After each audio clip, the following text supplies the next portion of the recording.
සුබ සන්ධ්‍යාවක් සියලු දෙනාටම. අද මම කතා කරන්න බලාපොරොත්තු වෙන්නේ මේ කොරෝනා වසංගතයට ගොදුරු වෙච්ච බොහෝ පිරිසක් 98ක් වගේ පිරිසක් මේ මොකක් හරි බෝ නොවන රෝගයකට සම්බන්ධයි.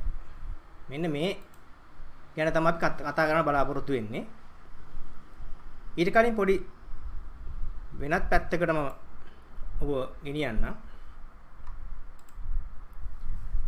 දැන් මේ අපේ ශරීරයේ තියෙන ඕරා එක කියන එක. මේ ඕරා එක එක එක්කෙනාගේ එක එක විදියයි. මේ ඕරා එක අපිට භාවිතා කරන්න බැරිද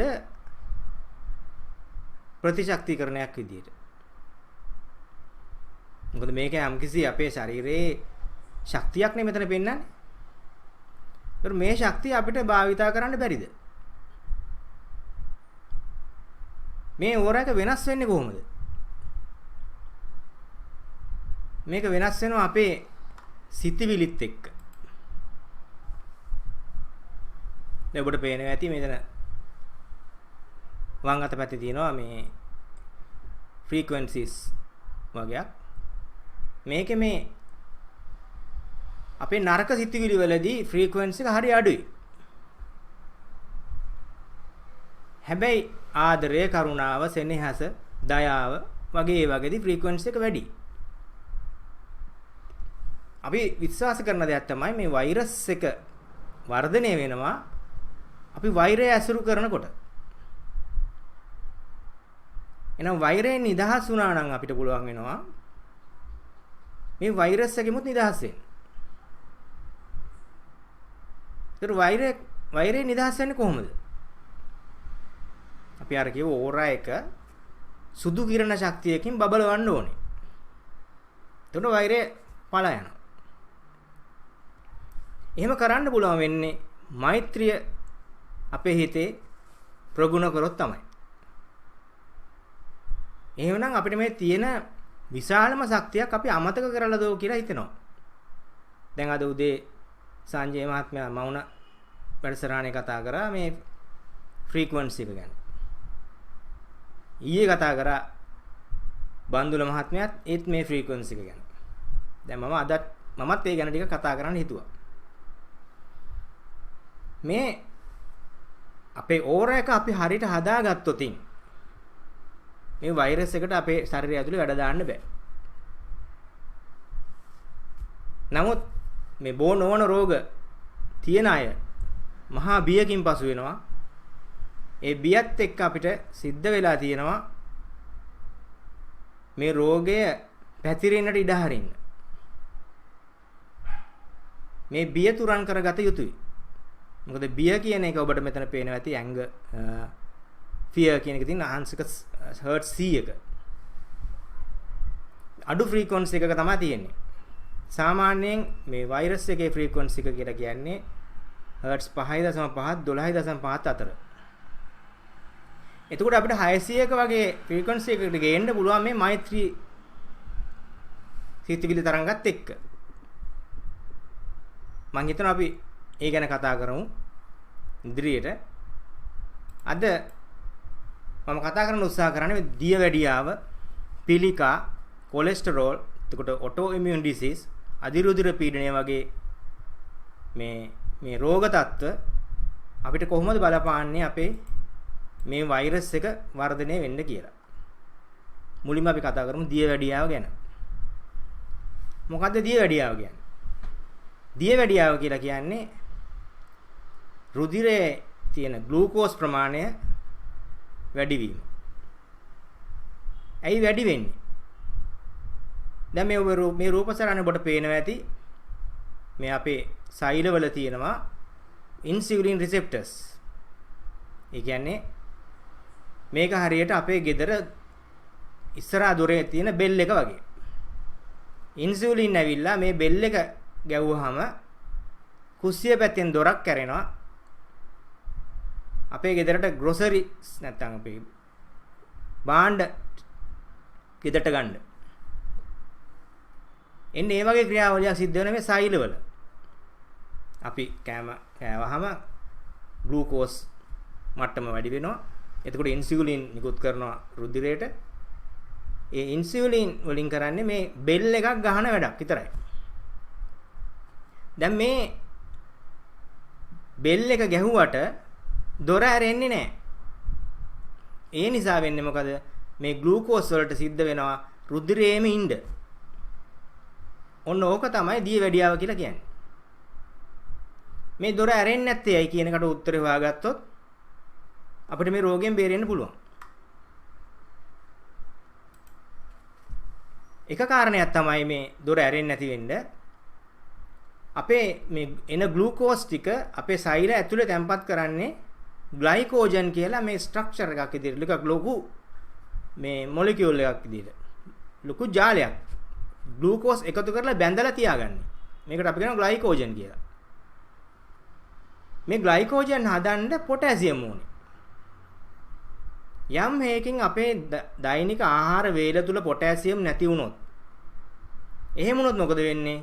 මේ ග්ලයිකෝජන් හදාගන්න බෑ.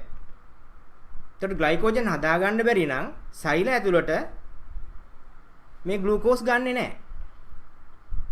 මොකද ග්ලූකෝස් තනියෙන් තියාගෙන ඉන්න බෑ. මේක අධි ශක්ති ප්‍රභාවයක්. මේක බැඳලා තියන්න ඕනේ. එන එක හේතුවක් තමයි මේ බ්ලඩ් ෂුගර් වැඩි වෙන්න පොටෑසියම් අඩු වීම. පොටෑසියම් තියෙන්නේ මොන වගේද? අලි ගැට peer, කෙසෙල් ගෙඩි, අල, නිවිති මේ බෝංචි වර්ග වල තියෙනවා. ඊළඟට මේ නාරං වගේ ඒ කුලේ සිට්‍රස් කුලේ පළතුරු වල තියෙනවා. මාළු වල තියෙනවා.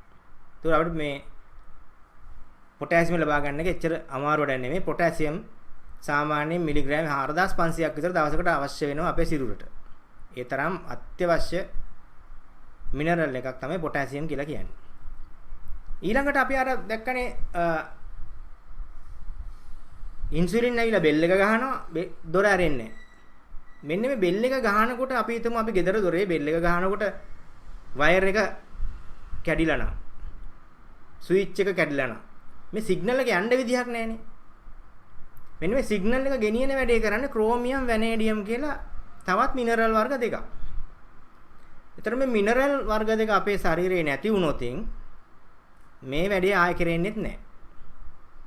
එහෙමනම් මේ දියවැඩියාව කියන එක අපේ සිරුරේ පවතින තවත් එක් හේතුවක් තමයි මේ ක්‍රෝමියම් වැනේඩියම් කියන මිනරල් වර්ග දෙක අඩුවීම. ක්‍රෝමියම් කියන ඛනිජ ලවණය හොඳටම තියෙන ආහාරයක් තමයි මේ කුරුඳු. කුරුඳු වල මේ තරම් ක්‍රෝමියම් තියෙද්දි අපේ රටේ මෙච්චර දියවැඩියාව තියෙන්නේ ඇයි? අපේ මුතුමිත්ත කුරුඳු හොඳට කෑවා. නමුත් දැන් කුරුඳු කන්නේ හරිම අඩුවෙන්. අපේ ව්‍යංජන වලටවත් කුරුඳු දාන්නේ යෝගට් හැන්දින්. එහෙම එපා.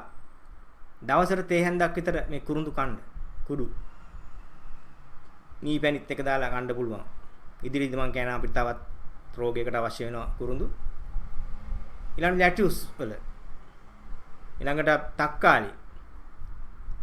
mushrooms, beans, රතුළුණු. ඊළඟට බ්‍රොකොලි.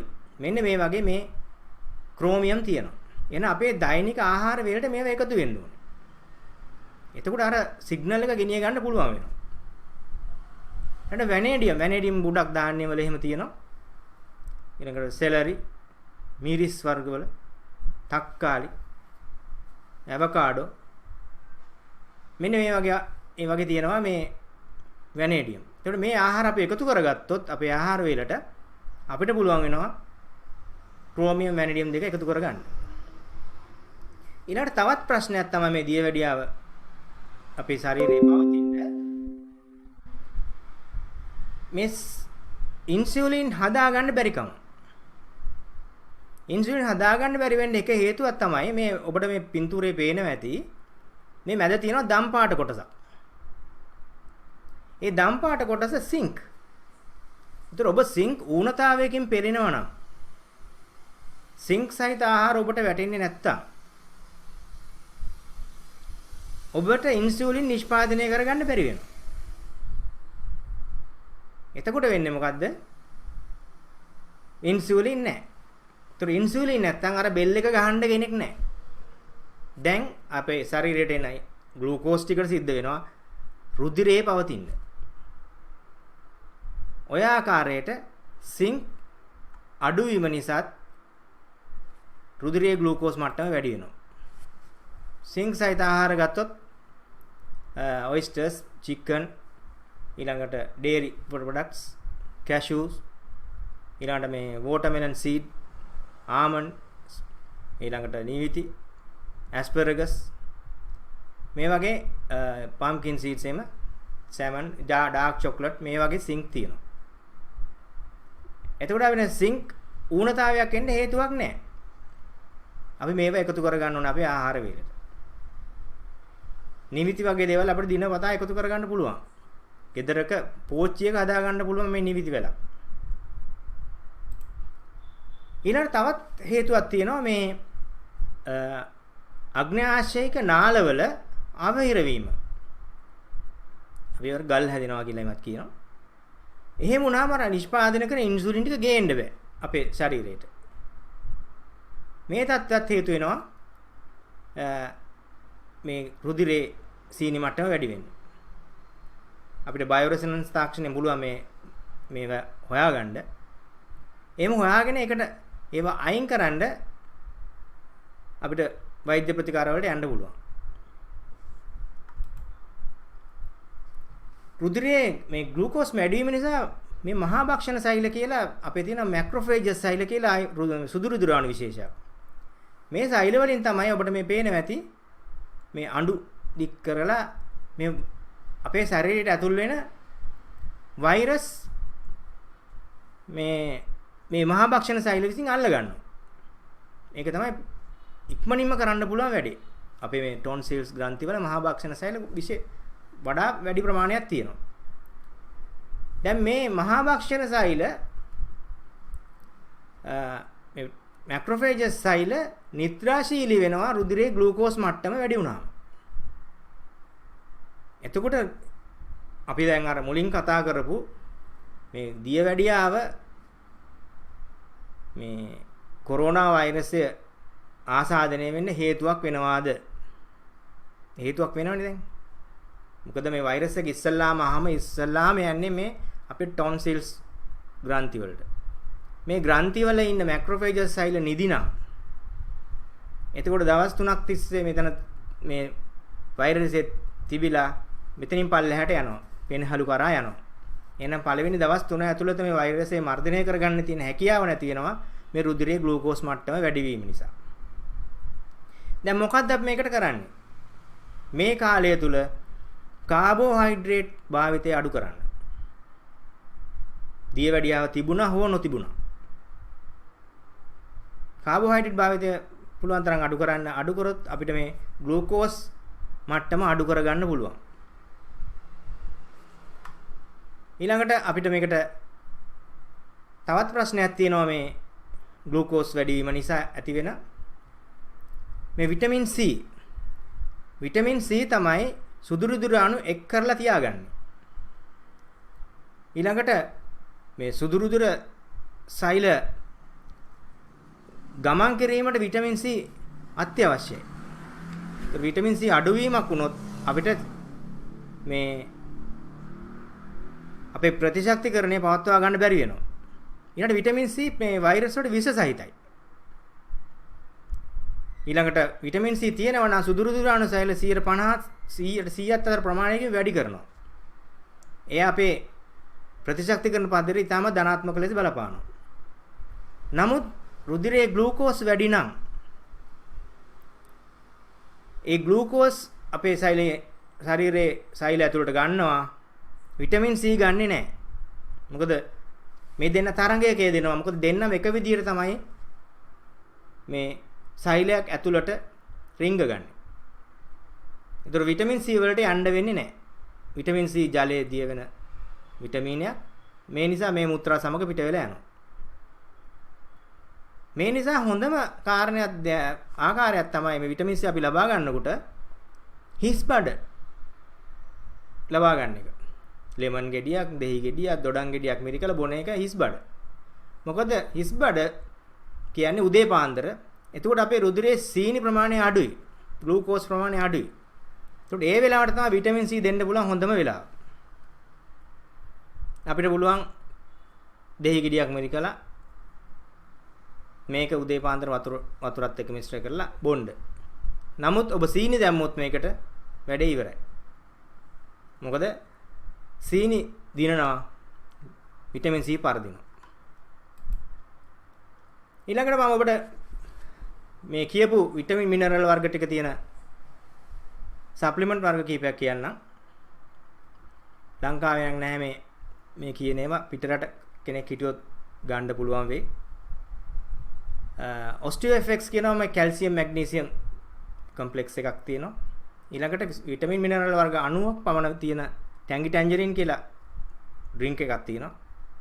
ඊට EFA+ කියලා ඔමේගා 369 තියෙන සොෆ්ට් ජෙල් එකක් තියෙනවා. ඊළඟට ස්වීටීස් කියන්නේ දියවැඩියාව සඳහාම හදපු එකක්. ක්‍රෝමියම් වැනේඩියම් සිංක් කොම්ප්ලෙක්ස් එකක්. ඊළඟට විටාජින් කියන්නේ එයත් දියවැඩියාවට ඉතාමත් හොඳ සප්ලිමන්ට් එකක්. මෙන්න මේ වගේම පුළුවන් අපිට ආහාර වලින් ගන්න බැරි කෙනෙකුට මේ විටමින් මිනරල් වර්ග ලබා ගන්න. දියවැඩියාව ගැන මම ලියපු ලිපි තියෙනවා 3-4ක් මම nitta.com වෙබ්සයිට් එකේ. ඒ වෙබ් අඩවියට ගිහලා බලන්න nitta.com. ඔබලාට මේ ගැන වඩාත් විස්තරාත්මකව දැනගන්න පුළුවන්. මොකද මම හිතා කෙටියෙන් කතා කරන්නේ මෙතන මේ රෝග කීපයක් ගැන කතා කරන නිසා. ඊළඟට මේ ටෙලිෆෝන් නම්බරෙන් ඔබලාට අවශ්‍ය විස්තර දැනගන්නත් පුළුවන්. ඊළඟ එක කොලෙස්ටරෝල්. කොලෙස්ටරෝල් ටෙස්ට් කරන්න අපි රුධිර සාම්පල ගන්නෙ ධමනියකින්ද ශිරාවකින්ද? මොකද කියන්නේ? ශිරාවකින් ගන්නේ. අපේ මෙතනට කට්ටක් ගහලා ශිරාවකින් තමයි මේ ගන්නෙ. ඒ අරගෙන අපි කියනවා අපිට අපේ රුධිරේ කොලෙස්ටරෝල් තියෙනවා, LDL මෙච්චරක් තියෙනවා, HDL මෙච්චරක් තියෙනවා කියලා කියනවා. නමුත් ඔබ කවදාවත් අහලා තියෙනවද ශිරාවක කොලෙස්ටරෝල් තැම්පත් වෙලා හෘද රෝගයක් හැදිච්ච කෙනෙක් ගැන? එහෙම නැහැනේ. ධමනියක තමයි තැම්පත් වෙන්නේ. දැන් මේ ධමනි වල විතරක් තැම්පත් වෙන්නේ ඇයි කියන ප්‍රශ්නේදී අපිට උත්තරයක් හම්බ වෙනවා. අපි අන්නේ උත්තරය ගැන කතා කරමු. ධමනි වල පරිවාහණය කරන්නේ ඔක්සිජන් සහිත රුධිරය. ශිරාවල වල පරිවාහණය කරන්නේ කාබන් ඩයොක්සයිඩ් සහිත රුධිරය. දැන් ඒතර කාබන් ඩයොක්සයිඩ් පරිසරයක සිදු නොවන දෙයක් ඔක්සිජන් සහිත පරිසරයක සිද්ධ වෙනවා. මේ මොකක්ද කියලා අල්ලගත්තා නම් අපිට මේ කොලෙස්ටරෝල් ප්‍රශ්නේ විසඳ ගන්න පුළුවන්. මේ ධමනි වල යන මේ ඔක්සිජන් වලින් 102ක් තිය වෙනවා ප්ලාස්මාවේ. ඔක්සිජන් සාමාන්‍යයෙන් තනියෙන් ඉන්න කැමති නැහැ.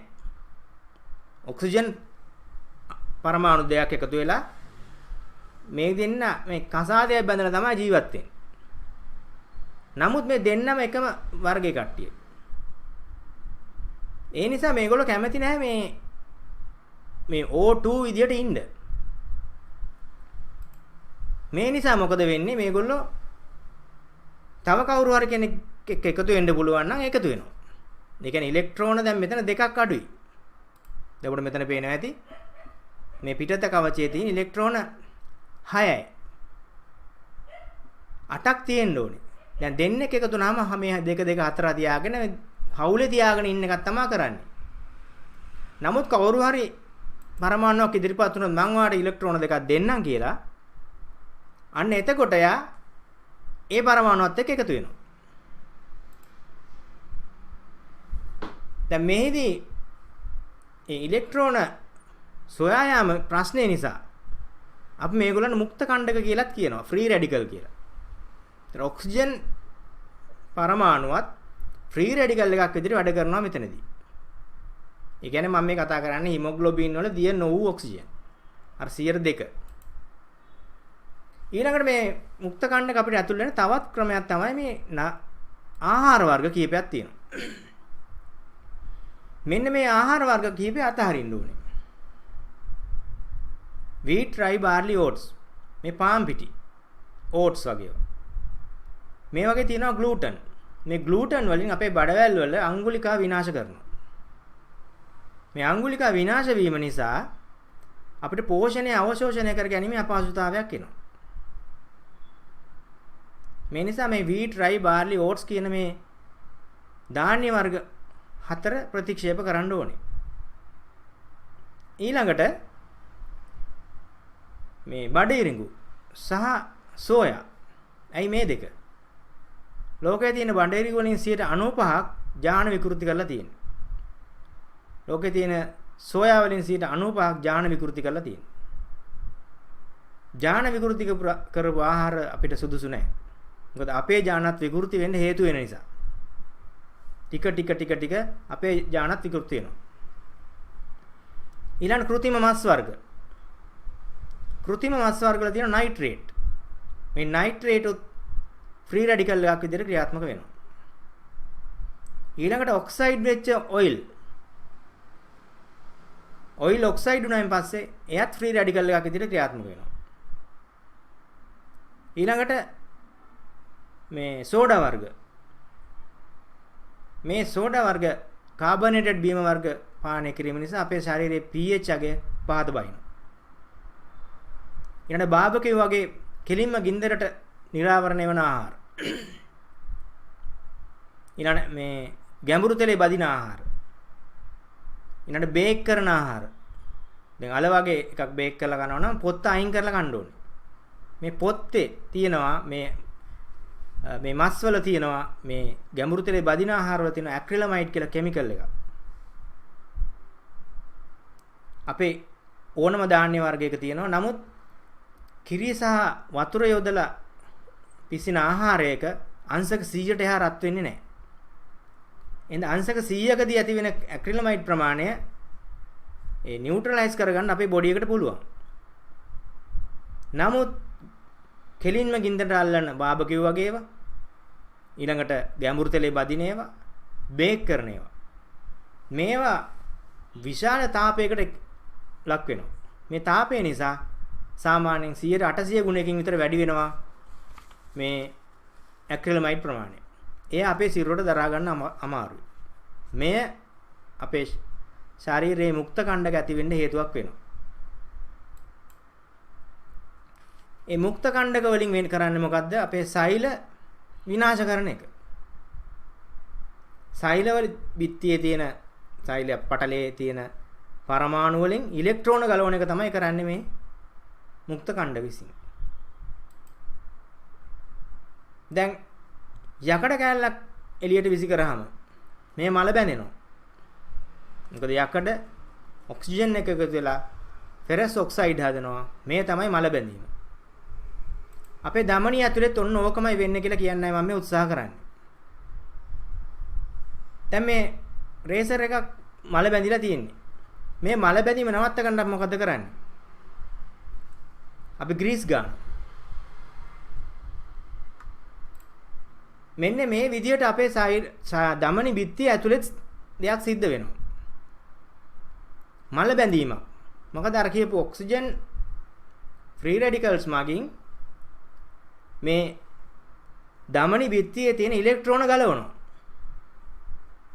මොකද සෛල එකින් එක බැඳිලා තියෙන ඉලෙක්ට්‍රෝන වලින්. මේ ඉලෙක්ට්‍රෝන ගලව ගත්තාම ඒ තැනින් රුධිරයට එහා මෙහා යන්න පුළුවන්. මොකද ධමනි බිත්තිය ටික දුරස් වෙනවා. මෙන්න මේ අනතුර දැනගෙන අපේ මොළයේ විසින් සංඥාවක් නිකුත් කරනවා. මෙන්න මේතන ධමනි බිත්තිය හානි වෙලා තියෙන්නේ. මේක රිපෙයාර් කරන්න කියලා. ඉස්සෙල්ලාම දැන් කරන්නේ මොකද්ද? අපේ liver එක අක්මාවෙන් හදනවා LDL කියලා කොලෙස්ටරෝල් එකක්. lower density lipoprotein කියලා. ඇත්තම කොලෙස්ටරෝල් තියෙන්නේ ඒක ඇතුලේ. ඔය කැප්සියුල් එකක් තමයි හදලා තියෙන්නේ. මේ කොලෙස්ටරෝල් ටික කියලා තැම්පත් කරනවා අර එන්ඩෝතීලියම නැත්තම් ධමනී බිත්තියේ ඇතුලේ තියෙන සෛල ස්තරයට යටින්. දැන් අර ප්ලාස්ටරයක් දැම්මා වගේ වැඩක් තමයි කරලා තියෙන්නේ. දැන් මේ කොලෙස්ටරෝල් ටික වැඩි වෙනවා. මොකද අර ධමනි බිත්තියේ එන ඒ ඩැමේජ් එක වැඩි වෙන නිසා. මොකද අපි අර එන ෆ්‍රී රැඩිකල්ස් වලට ඉවත් කරන්න යම් කිසි දෙයක් කළේ නැහැ. දැන් වෙන්නේ මොකද? ධමනි බිත්ති ටික මල බැඳෙන්න ගන්නවා. මෙන්න මේ ආකාරයට. දැන් මෙතන ප්ලාක් එකක් හැදිලා. රුධිරයට ගමන් කරන්න බැරි තත්ත්වයක් ඇති වෙන්න පුළුවන්. දැන් ස්ට්‍රෝක්, heart attack වගේ ඒවා ඇති වෙනවා. මේ විදිහට ටික બ્લોක් වෙන්න ගත්තාම ස්ටේජ් 1 2 3 4 කියලා මේ ධමනි બ્લોක් වෙන එක අපි වර්ග කරලා අන්තිමට බයිපාස් එකකට යනවා. අපි හොලිස්ටික් වෛද්‍ය ක්‍රමෙදි කරන්නේ මොකද්ද? හොලිස්ටික් වෛද්‍ය ක්‍රමෙදි බොඩි මයින්ඩ් සෝල් කියන තුනම එකතු කරලා තමයි වෙදකම සිද්ධ කරන්නේ. හොලිස්ටික් වෛද්‍ය ක්‍රමය කියලා කියන්නේ ආයුර්වේදය, හෙළවෙදකම, චයිනීස් ට්‍රැඩිෂන් මෙඩිසින්, හෝමියෝපති, ඇකියුපංචර් මේ වගේ ලෝකේ තියෙන සියලුම දේශීය වෛද්‍ය ක්‍රම වලට එන්නේ හොලිස්ටික් ක්‍රමයට. බටහිර වෛද්‍ය ක්‍රමය විතරයි මේකට පිටින් තියෙන්නේ. ඒකට කියන අපි ඇලෝපැතික් වෛද්‍ය ක්‍රමය කියලා. ඇලෝපැතික් වෛද්‍ය ක්‍රමයේදී කරන්නේ රෝගය කළමනාකරණය කරන එක. කොලෙස්ටරෝල් කෙනෙක්ගේ වැඩි නම් කොලෙස්ටරෝල් නිෂ්පාදනය නැවැත්වීමට කොලෙස්ටරෝල් අඩු කිරීමට බෙහෙතක් හදලා දෙනවා. ස්ටැටින් ඩ්‍රග්ස්. හොලිස්ටික් වෛද්‍ය ක්‍රමයේදී කියන්නේ එහෙම එකක් නෙමෙයි. ප්‍රතිඔක්සිකාරක. අපි මෙතන දැක්ක ඔක්සිකරණයක් සිද්ධ වෙන්නේ. ධමනි බිත්තිය ඇතුළත එන්ඩෝතීලියමේ ඔක්සිකරණය වෙනවා. මේ ඔක්සිකරණය නවත්තන්න අපි ප්‍රතිඔක්සිකාරක දෙන්නයි ඕනේ. දැන් අර ඔක්සිජන් රැඩිකල්ස් ඇවිල්ලා ඉල්ලන ඔක්සිජන් මේ ඉලෙක්ට්‍රෝන දෙක දුන්නොත් කවුරු හරි මේ ප්‍රශ්නේ විසඳෙනවනේ. අන්න ඒගොල්ලන් අපි කියන ඇන්ටි ඔක්සිඩන්ට්ස් කියලා. ඇන්ටි ඔක්සිඩන්ට්ස් තියෙන ආහාර ඕන තරම් තියෙනවා. විශේෂයෙන් පළතුරු වල ලංකාවේ තියෙනවා කුළුබඩු. කුළුබඩු වල හොඳට ඇන්ටි ඔක්සිඩන්ට් තියෙනවා. අපේ ලංකාව ආක්‍රමණය කරන්නත් ප්‍රධාන හේතුවක් තමයි කුළුබඩු. අදටත් ලෝකේ හොඳම කුරුඳු තියෙන්නේ ලංකාවේ. දැන් මේ කුරුඳු වල තියෙන විශේෂත්වය මොකද්ද? මේ ORAC points කියලා මම මෙතන කතා කරනවා. ORAC කියලා කියන්නේ oxygen radicals absorption capacity කියන එක. අපි අර කතා කරපු ඔක්සිජන් ෆ්‍රී රැඩිකල්ස් ටික ඇබ්සෝබ් කරගන්න පුළුවන් කොච්චර ෆ්‍රී මේ ඇන්ටිඔක්සිඩන්ට් ප්‍රමාණයක් ගත්තොත්ද කියන එක තමයි මේකෙන් කියන්නේ. නිරෝගී පුද්ගලයෙකුට අවශ්‍ය වෙන්නේ 20000යි. දැන් බලන්න මෙතන තියෙනවා ක්ලෝස් කරාමුණටි වල 314000ක් මේ ග්‍රෑම් 100ක තියෙන ORAC වැලියු එක කියන්නේ. ඊළඟ මේ තුන්වෙනියට තියෙනවා බලන්න 267000ක් තියෙනවා මේ කුරුඳු වල. දැන් මෙතන මේ 20ක් විතර තියෙනවා දීලා. දැන් මේ බලන්න කුරුඳු වලින් අපිට 20000ක් ගන්න අවශ්‍ය නම් අපිට කොච්චරද ගන්න තියෙන්නේ? ග්‍රෑම් 10යි. ග්‍රෑම් 10ක තියෙනවා 26700ක්. 20000යි ඕනේ. එහෙනම් කුරුඳු ග්‍රෑම් 10ක් අපිට දවසකට ආහාරයට ගන්න බැරිද? පොඩ්ඩක් හිතලා බලන්න. ඒ ප්‍රමාණය අපේ ශරීරයට ආවොතින් ඔය කොලෙස්ටරෝල් කියලා ප්‍රශ්නයක් තියෙන විදියක් නැහැනේ. එහෙනම් අපිට කරන්න තියෙන්නේ මොකද්ද? මේ ORAC points 20000ක් අපේ ආහාරයට එකතු කරගන්න එක. මම කීපයක් කියන්නම්. ඒ ORAC අගේ වැඩි ආහාර මේ මුරුංගා කොළ අපේ ගෙදර මුරුංගා ගහක් හදා ගන්න පුළුවන්. මුරුංගා ගහක් හදාගත්තොත් ඒ මුරුංගා කොළ මේ වේලලා කුඩු කරලා තිබ්බොත් ග්‍රෑම් 100ක තියෙනවා 1,57,000ක් ඕරෙක් වැලියු එක. කුරුඳු පොතු කුඩු ග්‍රෑම් 100ක තියෙනවා 2,67,000ක්. ඊළඟ කිඩ්නි බීන්ස් මෑට කියලා කියන්නේ දම් පාට ඇට වර්ගයක් තියෙන. කිඩ්නි බීන්ස් කප් එකක තියෙනවා 17,500ක්. ග්‍රීන් ටී කප් එකක තියෙනවා 3,000ක්. ඩාර්ක් චොක්ලට් ග්‍රෑම් 100ක තියෙනවා 40,000ක්. අනේ කන්ගන් වෝටර් කියලා කියන්නේ මේක මේ ජපානයේ ෆිල්ටර් එකක්. වතුර අයනයිසර් එකක්. මේ හැමෝටම ගන්න අමාරුයි. ටිකක් මිල අධිකයි. ඒකේ 9.5 pH කියන ඒ pH එකෙන් වතුර විදුරක් බිව්වොත් ඕරක් පොයින්ට් 75000ක් තියෙනවා. එතකොට මේ ආකාරයෙන් බැලුවාම මේ කොලෙස්ටරෝල් කියන්නේ ප්‍රශ්නයක් වෙන්න විදිහක් නැහැ අපිට. මොකද මේතනදී අපිට ඊටාම පහසුවෙන් අපිට අවශ්‍ය ඒ ප්‍රතිඔක්සිකාරක ප්‍රමාණය අපිට ලබා ගන්න පුළුවන්. මම ඔබට කියන්නම් මේ කරගන්න පුළුවන් ලේසිම ක්‍රමයක්.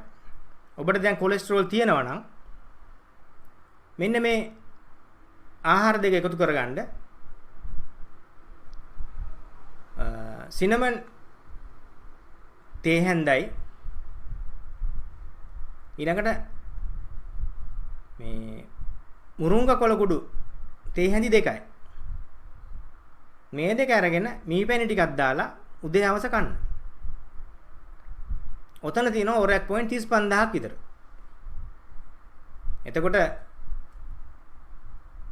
කොලෙස්ටරෝල් වලින් පීඩා විඳින කෙනෙකුට එය නිකම්ම හොඳ කරගන්න පුළුවන් මේ බෙහෙත හදාගත්තොත්. ආහාරයක් නේ. මොකද ඒ ඕරක් වැලියු එකයි වැදගත් වෙන්නේ මේ කොලෙස්ටරෝල් වලින් මිදෙන්න. ඊළඟ ප්‍රතිශක්තිකරණයට මේක බලපාන්නේ කොහොමද මේ කොලෙස්ටරෝල්? දැන් අපි අද කතා කරන්නේ ඒක ගැනනේ. මේ මුක්ත කණ්ඩක වෛරසයේ වර්ධනයට හේතු වෙනවා. එහෙනම් අපේ ප්‍රතිශක්තිකරණය වර්ධනය කරගන්න නම් මුක්ත කණ්ඩක අයින් කරගන්න ඕනේ. එහෙනම් කොලෙස්ටරෝල් තිබ්බා හෝ නොතිබ්බා කෙනෙකුට අද කරන්න පුළුවන් හොඳම දේ තමයි මේ කුරුඳු මුරුංගා කොළ කුඩු ආහාරයට ගන්න එක. මොකද මේවා තියෙනවා නම් අපේ ශරීරයේ ප්‍රතිශක්තිය මර්ධනය වෙනවා. ඊළඟට මේ ෆ්‍රී රැඩිකල්ස් මේ වෛරස් එකට ආරක්ෂාව සපයනවා. එහෙනම් වෛරස් එකට ආරක්ෂාව සපයන කට්ටිය අපිට වැඩක් නැහැ. ෆ්‍රී රැඩිකල්ස් වගේමයි බැරලෝහ. එන්න බැරලෝහ සහ මේ ෆ්‍රී රැඩිකල්ස් අපි අයින් කරගන්න ඕනේ. ඊළඟ තව එකක් තමයි මේ කොලෙස්ටරෝල් වැඩි වීම නිසා අපේ රුධිර නාල ඇතුළත පරිමාව අඩු වෙනවා. දැන් මොකද වෙන්නේ? රුධිර පීඩනය වැඩි වෙනවා. මේ රුධිර පීඩනයත් එක්ක කෝටිසෝල් මට්ටම ඉහළ යනවා.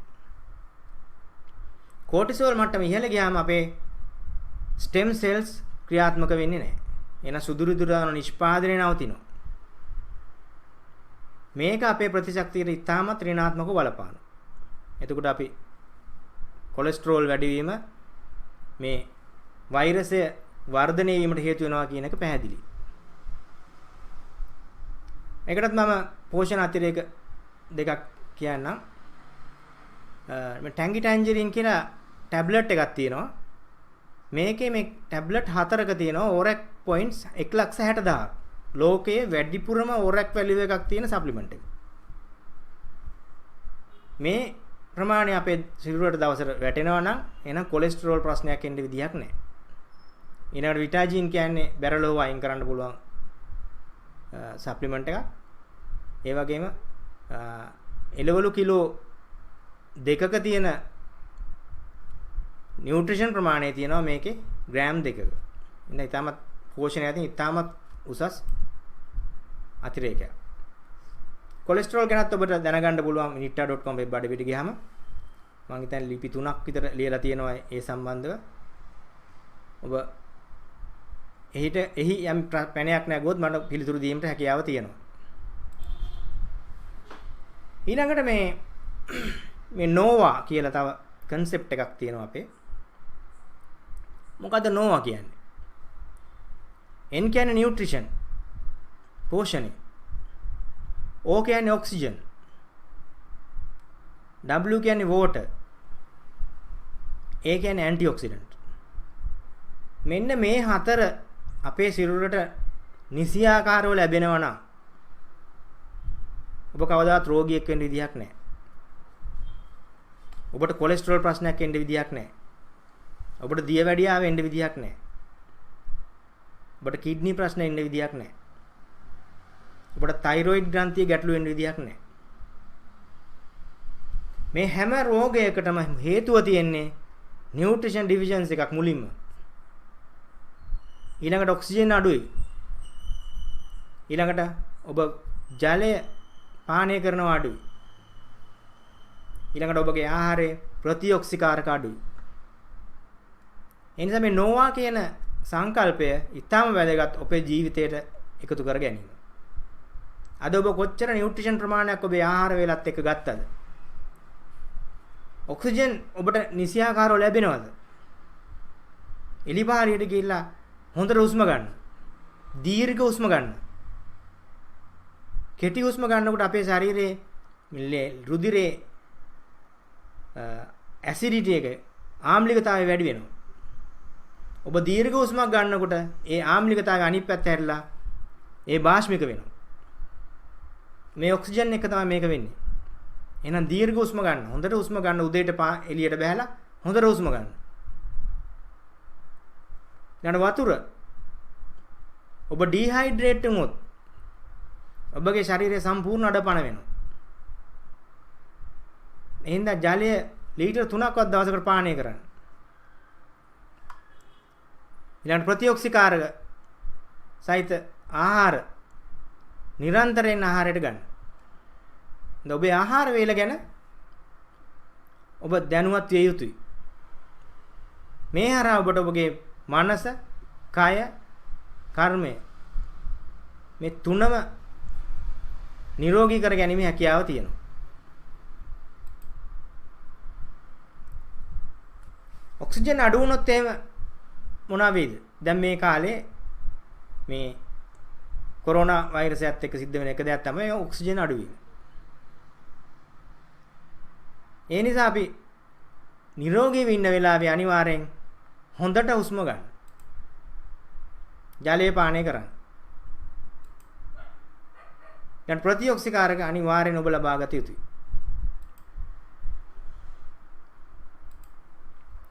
ඊළඟට අපි කතා කරමු පිළිකා.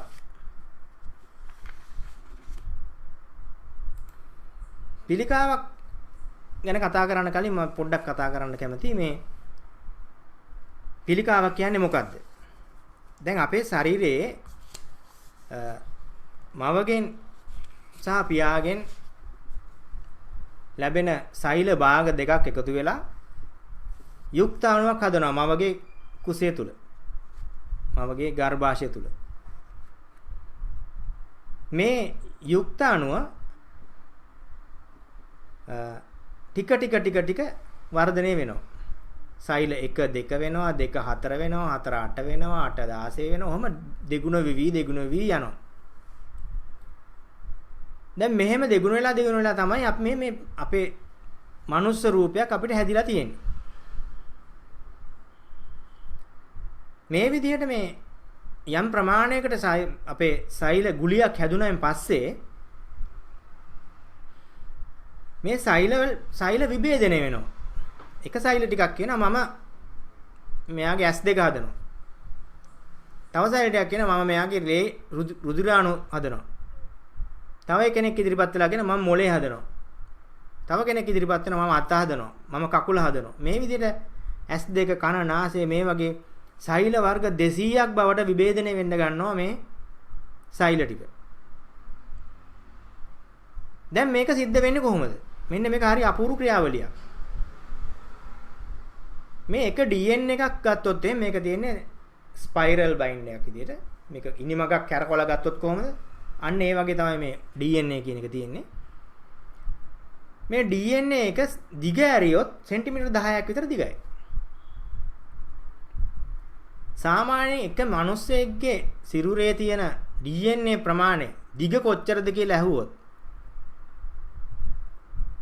ඒ දිග සමානයි සාමාන්‍යයෙන් පෘථිවියේ ඉඳලා බ්‍රහස්පති ග්‍රහයා ගාවට ගිහිල්ලා නැවත එන්න පුළුවන් තරම් දුරක්. ඔබ හිතුවද කවදාවත් එච්චර දුරක් DNA අපේ ශරීරයක් ඇතුලේ තියෙනවා කියලා? පුදුමයි නේද? එච්චර දිගයි. දැන් මේ DNA එකක් ඇතුලේ තියෙන්නේ මොනවද? මේ එක DNA එක තියෙනවා ස්විචස් මිලියන 4ක්. මේ ස්විචස් තියෙන්නේ මොනවටද? දැන් ඔබ හිතලා බලන්න. එක සෛලයක් තීරණය කරනවා මම ඇහැ වෙනවා මෙයාගේ. ඇහි සෛලය වලටපත් වෙනවා කියලා. එතකොට ඇහි සෛලය වලටපත් කරනකොට මෙයාගේ කන, මේ දිව, අස්ථි, ලේ, මාංශ පේශි, liver එක, හෘද වස්තුව මේ හැම තැනම තියෙන සෛලවල තියෙන ලක්ෂණ ටික ඕෆ් කරන්න ඕනේ. නැත්තම් වෙන්නේ මොකද්ද? ඇහෙත් වෙනවනේ කනේ කොටසක්. ඇහෙත් වෙනවනේ liver එකේ කොටසක්. අපි ඒකටනේ පිළිකාවක් කියලා කියන්නේ. මම සරලව කියන්නේ. දැන් ඒ තීරණය ගැනීමේදී මේ මිලියන 4ක් වෙච්ච ස්විචස් වලින් විශාල මේ ස්විචස් ප්‍රමාණයක් ඕෆ් කිරීමේ කටයුත්තක් කරනවා. මෙන්න මේක කරන්නේ කවුද? මේක කරන්නේ අපේ හදවත. අපේ හෘදේ වස්තුව තමයි අපේ ශරීරයේ තියෙන සියලුම DNA වල. ඒ කියන්නේ මේ බ්‍රහස්පති ග්‍රහයා ගාවට ගිහිල්ලා නැවත ආපහු එන්න පුළුවන් තරම් දුර තියෙන තරම් දිග DNA ප්‍රමාණයක අඟල් 10ක තියෙන ස්විචස් මිලියන 4ක් ගත්තාම ස්විචස් මිලියන ගාන කියන්න බෑනේ. මේ සියලු ස්විචස් ඕන් ඕෆ් කිරීමේ ක්‍රියාවලිය සිදු කරනවා අපේ හෘද වස්තුව. එතකොට මොකද වෙන්නේ? යම් කාරණාවක් නිසා මේ අලුතෙන් නිෂ්පාදනය කරන සෛලයක අනවශ්‍ය ස්විච් එකක් ඔන් කරලා තිබ්බොත් මොකද්ද වෙන්නේ? අලුතෙන් නිර්මාණය වෙන සෛලය පිළිකා සෛලයක් කියලා අපි වර්ග කරනවා. එහෙම වැරදි වෙන වෙලාවල් තියෙනවා. එහෙම වරදක් සිද්ධ වෙලා වැරදි සෛලයක් නිෂ්පාදනය වුණොතින් එය විනාශ කිරීමේ හැකියාව අපේ ප්‍රතිශක්තිකරණයට තියෙනවා. එහෙනම් මේ ප්‍රතිශක්තිකරණය කියලා කියන්නේ අපි මේ ලෙඩ හොඳ කරන අපිව බලා ගන්න එක විතරක් නෙමෙයි. නිවැරදි සෛලයද අපේ නිෂ්පාදනය කරේ කියලා බලාගෙන ඉන්න කෙනා. එතකොට මේ සෛල හරියටම නිෂ්පාදනය වුණොත් තමයි අපේ ශරීරයේ නිරෝගී සිරුරක් වෙන්නේ. වැරදිලාවත් හෘදේ වස්තුවට යම් ගැටලුවක් නම් එයාට යම් කිසි ප්‍රශ්නයක් තියෙනවා. එකක් තමයි මේ ඍණාත්මක මානසිකත්වය. ඍණාත්මක මානසිකත්වයේ හෘදේ වස්තුවේ ක්‍රියාකාරීත්වයට බාධා පමුණුනවා. ඊළඟට කෘමිනාශක, වල්නාශක, අර මං ඉස්සලා කියපු නරක ආහාර 12, මුක්ත කණ්ඩක. මෙන්න මේවා අපේ ශරීරයේ මේ හෘදේ වස්තුවට බාධා පමුණුනවා. ඒතර හෘදේ වස්තුවට බැරි වෙනවා අර අවශ්‍ය ස්විච් ටික ඕෆ් කරගන්න. ඔබ හිතන් ඉන්නේ හෘදේ වස්තුවෙන් කරන්නේ මේ රුධිරය පම්ප් කරන එක කියලානේ. ඊට වඩා මහා රාජකාරියක් මේ හෘදේ වස්තුවෙන් කරනවා. අපේ ශරීරයේ පටන් ගත්ත දවසේ ඉස්සල්ලාම වැඩ කරේ හෘදේ වස්තුව. හෘදේ වස්තුව වැඩ කරන්නේ නැත්නම් එතනින් එහාට ජීවයක් රඳා පවතින්නේ නැහැ. මොකද එයා තමයි මේ ස්විචස් ටික ඕන් ඔෆ් කරලා හරියට අපේ සිරුර ගොඩනගන්නේ. ඔබ දැකලා ඇති සමහර ඉන්දියාවේ දරුවෝ ඉන්නවා හොඬ වැලක් වගේ ඇවිල්ලා තියෙනවා. නැට්ටක් ඇවිල්ලා තියෙනවා. ඇයි මේ? ඒ ඕන්ගේ සිතේ තියෙන ඒ රූප එන මානසිකත්වය ඊටම වැදගත් මෙතනදී. දැන් ඔබ මනසින් මේ වසංගතයට බයෙන් ඉන්නවනම් ඔබගේ මානසිකත්වය ඍණාත්මකයි. ඔය මානසිකත්වය ධනාත්මකව තියාගන්න. මේකට බය වෙන්න ඕනේ නැහැ. ආරක්ෂා වෙන්න. බය වෙන්න එපා. මෙයත් හෙම්බිරිසාවක් හදනවා වගේ හොඳ වෙලා යයි. දැන් මේ ප්‍රතිශක්තිකරණය වැඩි කරගන්න මම ඔය කියපු ආකාර තියෙනවා මීට කලින් වැඩසටහනේදී ප්‍රතිශක්තිය වැඩි කරගන්න ආකාර විශාල වශයෙන් කියන දැක්කුවා. මවුන YouTube channel එකට ගියොත් බලා ගන්න පුළුවන්. ඊළඟට මේ ධනාත්මකව ජීවත් වෙන්න අපි ක්‍රමවේදයක් හදා ගන්න ඕනේ. ධනාත්මකව ජීවත් වෙන්න පුළුවන් හොඳම ක්‍රමවේදයක් අපි මේ මවුනා සංවිධානයෙන් ඉදිරිපත් කරලා තියෙනවා. අපි උදේ 3:55ට අවදි වෙනවා. අවදි වෙලා අර්ථ මොන මවුනා කියලා වැඩසටහනක් ක්‍රියාත්මක කරනවා. අපි දවස ප්ලෑන් කරනවා. අපි අතින් ඊයේ වරදක් වුණාද? අපි එළියන පොතක. ඒ වරද සිද්ධ වුණේ ඇයි? ඒකට හේතුව ලියනවා. ඊළඟට අපි හෙට දිනේ ප්ලෑන් කරනවා. අපි ලබන අවුරුද්ද ප්ලෑන් කරනවා. ලබන අවුරුදු 5 අපි ප්ලෑන් කරනවා. ඊළඟට අපි සියලු දෙනා 4:55ට Zoom එකට එකතු වෙලා ධනාත්මක දෙයක් ගැන කතා කරනවා. ඒ ගැන පසුවිපරම් කරනවා. විනාඩි 5ක් මෛත්‍රී භාවනාව වඩනවා. මේ විදිහට 5:45 වෙනකන් උදේ 3:55 ඉඳලා කරන වැඩපිළිවෙලක් තියෙනවා. මේ වැඩපිළිවෙල ක්‍රියාත්මක කරන්නේ බ්‍රහ්ම මුහුර්තිය පදනම් කරගෙන. ඔබට මානසික ශක්තිය වැඩිපුරම ගන්න පුළුවන් වෙලාව මේ බ්‍රහ්ම මුහුර්තිය. උදේ 4:00 5:00 අතර කාලේ. මේ කාලය භාවිතා කරන මම සියලු දෙනාට ආරාධනා කරනවා. මේ කාලේ අපතේ අරගන්න එපා. මේ බ්ලැන්කට් එක අපේ රෝග නිදා ගන්න තියෙන කාලයක් නෙමෙයි.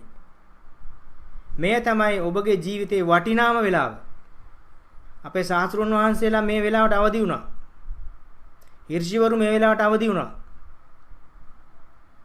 අපිත් උන්වහන්සේලාව අනුගමනය කරමු.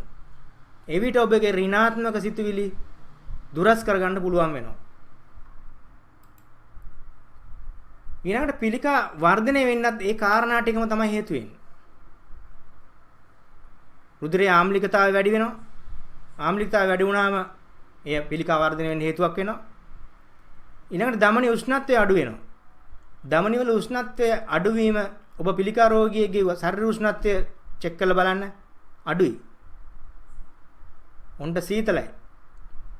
ඊළඟට වැඩිපුර කොලෙස්ටරෝල් සහ ඇඩ්‍රිනලින් රුධිරේ පැවතීම තව හේතුවක්. ඊළඟට අග්න්‍යාශයේ එන්සයිම් නිෂ්පාදනය දුර්වල වෙනවා. nita.com වෙබ් අඩවියට ගිහලා බලන්න මේක වෙනම තියෙනවා මේ අග්න්‍යාශයෙන් කොහොමද අපේ පිළිකා සුව කරගන්නේ කියලා. අපේ අග්න්‍යාශය නිරෝගීව තියාගත්තොත් පිළිකා සුව කර ගැනීමේ ක්‍රමයක් තියෙනවා. මේ ට්‍රිප්සින්, ක්‍රයිමෝට්‍රිප්සින් කියන එන්සයිම් දෙක නිෂ්පාදනයේ දුර්වල වුණාම තමයි පිළිකා ඇති වෙන්නේ කියලා එක් වෛද්‍යවරයෙක් කරපු පරීක්ෂණයක් තියෙනවා. මම ඒ ගැන කතා කරලා තියෙනවා nita.com වෙබ් අඩවියේ. කියවලා බලන්න. ඊළඟ පෝෂණ ඌනතා. ඊළඟ ඍණාත්මක මානසිකත්වයේ බැරලෝව සහ මුක්ත කණ්ඩක. මෙන්න මේ නිසා පිළිකා වර්ධනය වෙනවා. පිළිකාව ප්‍රතිශක්තියට හේතු වෙන්නේ කොහොමද? ඔන්න ඔය කියපු කාරණා සියල්ල ප්‍රතිශක්තිය දුර්වල කරන්න හේතු වෙනවා. ප්‍රතිශක්තිය දුර්වල වුණා කියලා කියන්නේ ඔබ වෛරස් වලට ගොදුරු වෙලාමාරයි. එහෙනම් අපි පිළිකාව හැදෙන මාර්ගයෙන් ඉවත් විය යුතුමයි. ඊට පහසු ක්‍රමයක් තියෙනවා. ඔබ nita.com වෙබ් අඩවියට ගිහලා ඒ ලිපි කියවන්න. පිළිකා ගැන ලියපු ලිපි තියෙනවා. ඊළඟට ඔය අග්න්‍යාශයේ ඒ එන්සයිම් නිසා කොහොමද පිළිකා හටගන්නේ, කොහොමද අපි නතර කරගන්නේ කියන එකත් nita.com වෙබ් අඩවියේ තියෙනවා. ඊළඟ autoimmune disease. මොකද autoimmune disease කියන්නේ? autoimmune disease කියන්නේ තමන්ගේ ප්‍රතිශක්තිකරණ පද්ධතිය මගින් තමන්ගේ නිරෝගී දේහ සෛල විනාශ කර දමනවා කියලා තමයි කියන්නේ. පොඩ්ඩක් හිතලා බලන්නකෝ මෙහෙම දෙයක් සිද්ධ වෙන්න පුළුවන්ද කියලා. මාත් එක්ක සමහරු මේකට තර්ක කරයි. නමුත් තමන්ගේ බුද්ධිය මෙහෙवला හිතලා බලන්න. මම මේ කියන එක හරිද වැරදිද කියලා. දැන් ඔබ දැකලා ඇති පාරායිනේ බල්ලෙක් පූසෙක් වගේ දෙයක් කෙනෙක් මැරිලා ඉන්නවා. ඔබ මෙතනින් එහාට මෙහාට දිනපත යනවා කියලා හිතන්නකෝ. එහෙම යනකොට මේ මලකුණ ටික දි รา පත් වෙලා අන්තිමට ඇටකටු ටික විතරක් එතන තියෙයි. ඔබ මේ වගේ අත්දැකීම් ඔබට ඇති. මේ ඇටකටු ටිකක් කල් යනකොට මෙතනින් නැති වෙලා යනවා. දැන් ඔබ කැම ටිකක් බිම දැම්මොත් කූඹි කොහෙන් හරි ඇවිල්ලා ඔක්කොම කැම ටික අයින් කරනවා. ඊළඟට ඔබ දැක තියනවද අර ඉහඳ පණුව කියන්නේ අර කුණුත් එක්ක එන පණුව මේ පණුව ටික බිමට වැටුනොත් කුණු මල්ලෙන් බිමට වැටුණා කියන්නකො ඉක්මනට කූඹි ඇවිල්ලා ඒ පණුව ටික අයින් කරනවා. ඒ පණුවට ජීවත් වෙලා ඉන්න දෙන්නේ නැහැ කූඹි. ඒතර අපේ පරිසරයට අවශ්‍ය නැති යම් දෙයක් තිබුණොත් ඒ ඉවත් කිරීමේ ක්‍රමවේදයක් මේ පරිසරයේ තියෙනවා. පරිසරය පිරිසුදු කරගැනීමේ ක්‍රමවේදයක් පරිසරයේ තියෙනවා. ඒතර අපේ ශරීරය ඇතුලේ එහෙම දෙයක් තියෙන්න බැරිද? අපේ ශරීරයේ යම්කිසි මැරුණු පටකයක් තිබුණොත් ඒ මැරුණු පටකේ ඉවත් කිරීමේ ක්‍රමවේදයක් අපේ ශරීරයේ නැද්ද? තියෙනවා. ඒ කරන්නේ ප්‍රතිශක්තිකරණ පද්ධතිය මගින්මයි. ඔබගේ කාටිලේජ යම් හේතුවක් නිසා මරණයටපත් වෙනවා නම් ඒ කාටිලේජ මැරිච්ච කාටිලේජ ඉවත් කරන්න ප්‍රතිදේහ නිෂ්පාදනය කරනවා අපේ ශරීරය. දැන් අර ප්‍රතිදේහය ඇවිල්ලා මේ කාටිලේජ ඉවත් කරනවා. ඔබගේ තුවාලය සුද්ධ කරන වෙලාවට මේ නෙමෙයිද ඔබට වේදනාව වැඩි.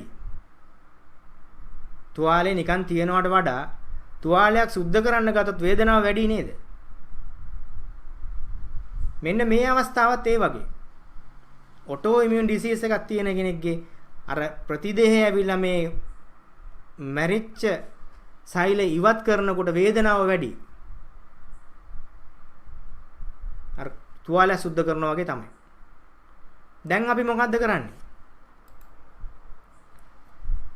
මේ නිෂ්පාදනය කරපු ප්‍රතිදේහ ටික විනාශ කරන්න බෙහෙත් බොනවා. අපි කරන්න ඕනේ මොකද්ද? අපේ ශරීරයේ පාටක විනාශ වෙනවා. මේ විනාශ වෙන්න හේතු හොයාගන්න ඕනේ. පෝෂණ ඌනතාවයක් වෙන්න පුළුවන්. නැත්නම් මුක්ත කණ්ඩක ප්‍රහාරයක් වෙන්න පුළුවන්. බැරලෝහවල ආක්‍රමණයක් වෙන්න පුළුවන්. ඊළඟට නැත්නම් පැරසයිට් ප්‍රශ්නයක්, දිලීර ප්‍රශ්නයක්. මේ වගේ යම්කිසි ප්‍රශ්නයක් තියෙනවා. මේ ප්‍රශ්නේ හොයාගන්න ඕනේ. අපි දැන් බලලා තියෙන්නේ මොකද්ද? ඵලය දිහා. ටෙස්ට් එකක් කරනවා. ඇන්ටිබොඩිස් තියෙනවා කියලා දකිනවා ටෙස්ට් එකෙන්. ඇන්ටිබොඩිස් විනාශ කරන්න බෙහෙත් බොනවා. දැන් මේ ක්‍රමය හරිද? හොලිස්ටික් වෛද්‍ය ක්‍රමය කරන්නේ එහෙම දෙයක් නෙමෙයි. හේතුව හොයාගන්නවා. හේතුව හොයාගෙන ඒ හේතුවට අවශ්‍ය ප්‍රතිකර්මය දෙකම කරනවා. ඔබ යම්කිසි නිදන්ගත රෝගයකින් පෙළෙනවා නම් මතක තියාගන්න කර්මයක් සම්බන්ධයි. දියවැඩියාව තියෙන රෝගියෙකුට මොකද්ද කර්මය? ඔබට මතක ඇති ඉස්සර අපේ ආච්චිලා සීයලා වත්ත උඩින් කවුරු හරි කෙනෙක් ගියත් වරෙන් මල්ලි කාලා ඵලයන් කියලා කියන සිරිතක් තිබ්බා. වරෙන් කාපන් කියලා. අපි අද ඉස්සර ආදර වහනවා කෑම කනකොට. කවුරුත් එයි කියලා. ඉස්සර අපේ කුස්සියේ බත් වළඳ කවදාවත් හිස්සුනේ නැහැ. ඔබට මේ එක්ස්පීරියන්ස් ඇති. ගෙදර කවදාවත් බත් නැති වෙන්නේ නැහැ. 10 දිනක් ආවත් දෙන්න කෑම තියෙනවා. දැන් මෙන්න මේ ගුණය ඉතින් නිසා තමයි එහෙම කෑම අපේ ගෙවල් වල තිබුණේ. මොකද්ද ගුණේ? වරෙන් කාපන් කියලා ගුණයක් තිබ්බා. මේක ටික ටික අපෙන් දුරස් වුණා. දුරස් වුණාන් පස්සේ මොකද වෙන්නේ? අපේ චිත්තසංතානයේ තියෙන ಗುಣ දුරස් වෙලා ගිහිල්ලා පරිසරයේ තියෙන ශාකවල තැම්පත් වෙනවා. ඒ විදිහට තමයි මේ හෙළවෙදකම කියන එක පටන් ගන්න තියෙන්නේ. මේ අපේ නිදහස් වෙන ගුණය ගිහිල්ලා තැනක තැම්පත් වුණා නම් අන්නේ තැම්පත් වෙච්ච තැනින් ඒ ගුණය නැවත අරන් දෙන්න පුළුවන් නම් අපිට මේ ඒ රෝගය සූපත් කර ගැනීම හැකියාවක් තියෙනවා. ඊර්ෂ්‍යවරු මෙන්න මේක දැක්කා. දැන් ඔය කියපු වරකා කියන ගුණය තිබුණේ වරක ගහේ. වරක ගහේ මුල අරගෙන ඒක යුෂ අරගෙන දියවැඩියාවට අදත් බෙහෙත් හදනවා. පෙර කරපු කර්මයක්. හේතුව උනේ කොහොමද? දියවැඩියාව. දිය කියන්නේ මට තව දියන් කියන්නේ මේ තණ්හාව. තණ්හාව වැඩි වෙච්ච නිසා තමයි මේ දියවැඩියාව ඇති උනේ. දැන් මේකට ප්‍රතිකර්මය තියෙන්නේ කොහෙද? වරක ගහේ මුලේ. ඔන්න ඔය විදිහට මේ හේතු හොයා ගන්න පුළුවන්. එහෙම ක්‍රමයක් ඊර්ෂ්‍යවරු දේශනා කරා. දැන් අද නවීන තාක්ෂණය අනුව අපිට බයෝ රෙසොනන්ස් තාක්ෂණය මම භාවිතා කරනවා. අපිට පුළුවන් ඒකෙන් හොයාගන්න ඕනිම රෝගයක මේ රෝගයට හේතුව මොකද්ද? ඒතකොට හේතුවට අවශ්‍ය ප්‍රතිකාරය කරාම රෝගියා සුවපත් වෙනවා. අපි නිකන් ගෙස් කර කර ඉන්න ඕනේ නැහැ. එතකොට මේ ඔටෝඉමියුන් ඩිසීස් ඇති වෙන්න හේතු අපි කීපයක් කතා කරමු. එකක් තමයි මේ 91ක් වන පෝෂණ කොටස් වල උණතාවය. මොකද මේ 91? මිනරල් වර්ග 60ක් ඕනේ. ඒ කියන්නේ අපේ ශරීරයට අත්‍යවශ්‍ය මිනරල් වර්ග 60ක් තියෙනවා. 16ක් තියෙනවා විටමින් වර්ග. 12ක් තියෙනවා ඇමයිනෝ ඇසිඩ් වර්ග. 3ක් තියෙනවා ෆැටි ඇසිඩ්. මේද අම්ල. මෙන්න මේ ටික එකතු වුණාම 91යි. මෙන්න මේ ටික දිනපතා අපි සිරුරට ලබා දිය යුතුයි. ඊළඟට විටමින් D ඌනතාවය මෙතන විශේෂයි.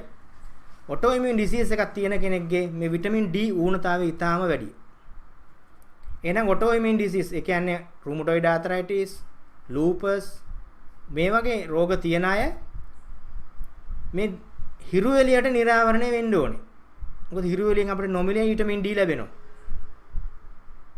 ඔබ නිවස තුලට වෙලා ඉන්න මේ විටමින් D ටික තවත් අඩු වෙනවා. ඊළඟ සප්ලිමන්ට් වලින් අර විටමින් D ලබා ගන්න ඕනේ. ඊළඟ බැරලෝහ එකතු වීම. බැරලෝහ එක ටික ශරීරේ එකතු වෙනවා. ඊළඟට තවත් එකක් තමයි මේ ඍණාත්මක මානසිකත්වය. තමන්ගේ රෝගේ සුව වෙයි කියලා ෂුවර් නැහැ. ඊළඟට ස්ටෙරොයිඩ්ස් වලින් මොකද්ද කරන්නේ? ප්‍රතිශක්තිය තවත් දුර්වල කරන එක. හැබැයි తాවකාලික සහනයක් වෙනවා. මොකද තුවාල සුද්ධ කරන්නේ නැහැ. ඒ නිසා වේදනාව ටික දවසකට අඩු වෙනවා. නැවතත් ප්‍රතිදේහ නිෂ්පාදනය කරන. එතකොට ආයෙ දෙනවා. ඊළඟට වේදනානාශක භාවිතයත් මේ ඔටෝඉමියුන් ඩිසීස් තියන අයගේ තියෙන ලොකුම ප්‍රශ්නයක්. කොහොමද මේ ඔටෝඉමියුන් තත්ත්වයන් ප්‍රතිශක්තිකරණය බලපාන්නේ? විශේෂයෙන් මේ විටමින් D ඌනතාවය. විටමින් D තමයි සුදු රුධිරාණු සක්‍රිය කරන්නේ. එතකොට විටමින් D අඩුයි කියලා කියන්නේ සුදු රුධිරාණු අඩුයි. ඊළඟට විටමින් D අපිට ලැබෙන ප්‍රධානම ක්‍රමය හිරු රැස් අනිවාර්යෙන් අපි වැදෙන ආකාරයට උදේට එක්සර්සයිස් කරනවා නම් හොඳයි. ඊළඟට වෛරස් වලට පුළුවන් සිරුරට ආවම මේ විටමින් D නිෂ්පාදනය අඩු කරන්න.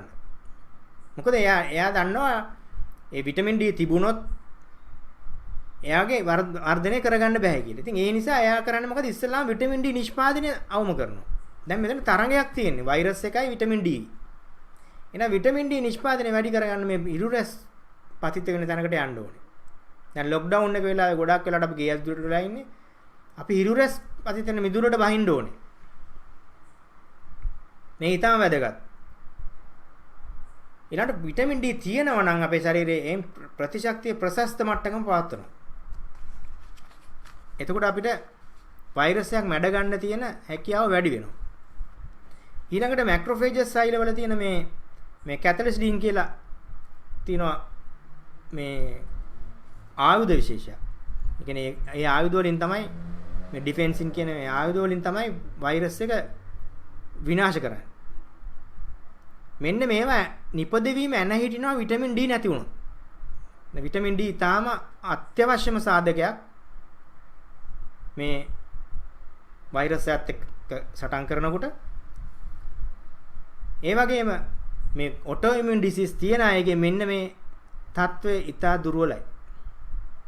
එහෙනම් අපි ඒ ගැන විශේෂයෙන් සැලකිලිමත් වෙන්න ඕනේ. ඒ අයටත් මේ ෆුඩ් සප්ලිමන්ට්ස් වලින් අපිට ලබා දෙන්න පුළුවන් අවශ්‍ය පෝෂණය. ඊළඟට තව එකක් තමයි high blood pressure. high blood pressure ඇති වෙන්න බලපාන සාධක කීපයක් තියෙනවා. එකක් තමයි මේ හෘදයෙන් පිටතට පැමිණෙන රුධිර ප්‍රමාණය. දැන් හෘදේ වස්තුවේ කපාටවල දුර්වලතා තිබ්බොත් එන ප්‍රමාණය අඩු වෙනවා. ඊළඟට රුධිරයේ තියෙන රුධිර පරිමාව සමහරුන්ගේ ලේ අඩුයි. එයත් බලපානවා රුධිර පීඩනයට. ඊළඟට පීඩනයට එරෙහිව බලපාන සාධක කීපයක් තියෙනවා. එකක් තමයි මේ ධමනි වල තියෙන නම්‍යශීලී භාවය. කියන්නේ ධමනි හොඳට පිම්බෙන්නේ නැකිලෙන්න ඕනේ. ඊළඟට රුධිරයේ ඝනත්වය. රුධිරයේ ඝනත්වය වැඩි නම් ඒත් පීඩනය වැඩි වෙනවා.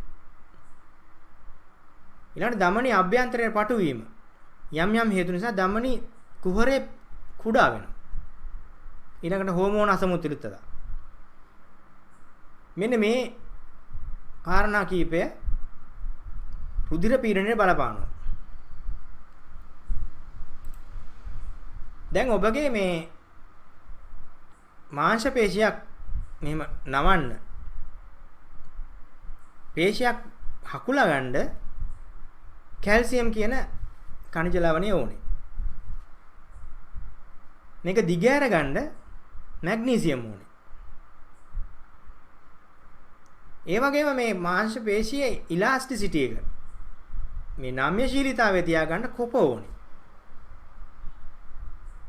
දැන් ඔබ දැකලා ඇති මේ අපි නාඩිය අල්ලලා බලන්නේ මෙතන නාඩිය අල්ලන තැන මෙහෙම සංකෝචනය වෙනවා හිල් වෙනවා සංකෝචනය වෙනවා හිල් වෙනවා. අපගේ රුධිර සංසරණ පද්ධතියේ මේ ධමනිය ඔස්සේ රුධිරය ඉදිරියට ගෙනියන්නේ අපි හිතන් ඉන්නේ හෘදේ වස්තුවෙන් මේ දේ කරනවා කියලා. හෘදේ වස්තුවෙන් කරන දේට වඩා වැඩි ප්‍රමාණයක් සිද්ධ වෙනවා මේ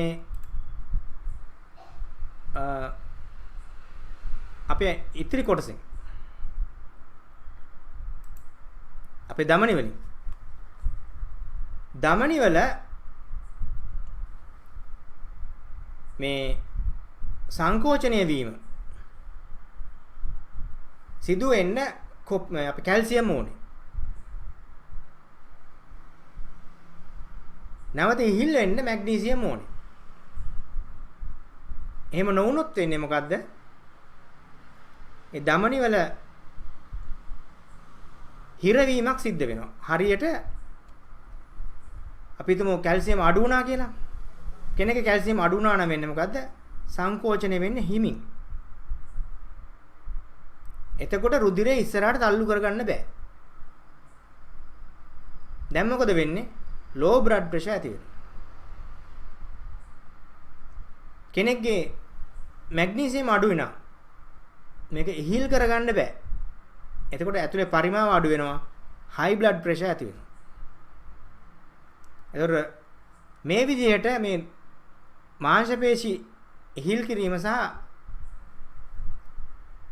සංකෝචනය කිරීම මගින් ඇති වෙන තත්ත්වයක් තමයි මේ රුධිර පීඩනය කියලා කියන්නේ. ප්‍රධානම කාරණය. එහෙනම් කැල්සියම්, මැග්නීසියම්, කොපර් කියන මිනරල් වර්ග තුන හරියට තබා ගත්තොත් අපිට පුළුවන් වෙනවා මේ රුධිර පීඩනය බැලන්ස් කරගන්න. ඊළඟ රුධිරයේ ඝන වීමට හේතු කතා කරොත් අපි අර ඉස්සෙල්ලාම කතා කරේ මවගෙන් තාපියාගෙන් ආපු සෛල භාග දෙක එකතු වෙලා මේක ටික ටික බෙදුණා කියලා. මෙන්න මේ බෙදෙන DNA විභේදනය වීමේ ක්‍රියාවලියේදී හෝමෝසිස්ටින් කියලා වේස්ට් ප්‍රොඩක්ට් එකක් එකතු වෙනවා අපේ රුධිරයට. මේවා ටික ටික එකතු වෙනකොට රුධිරයේ ඝනත්වය වැඩි වෙනවා. නමුත් ඔබගේ ආහාරات සමග සෙලේනියම් කියන මිනරල් එක ගත්තොත් ඔබගේ ආහාරවල සෙලේනියම් තියෙනවා නම් මේ හෝමෝසිස්ටින් ග්ලූටතයන් බවට පත් වෙනවා.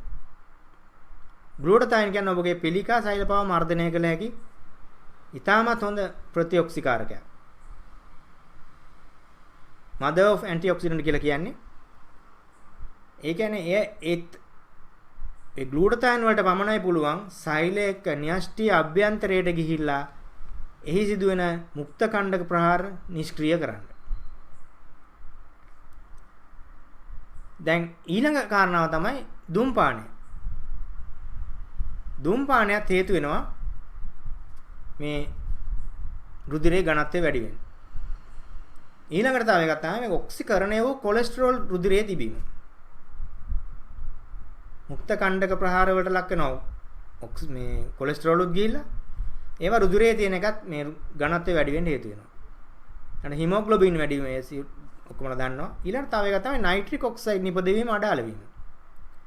නයිට්‍රික් ඔක්සයිඩ් ප්‍රමාණය නිස්බත වීම දුර්වලයි නම් එතකොටත් ප්‍රශ්නයක් ඇති වෙනවා. එතකොට මෙන්න මේ කාරණා ටික නිසා මේ නයිට්‍රික් ඔක්සයිඩ් කියන්නේ වෙනම මේ කතා කරන්න ඕන එකක්. තව ඉදිරි වැඩසටහනකදී මම කතා කරන්නම්.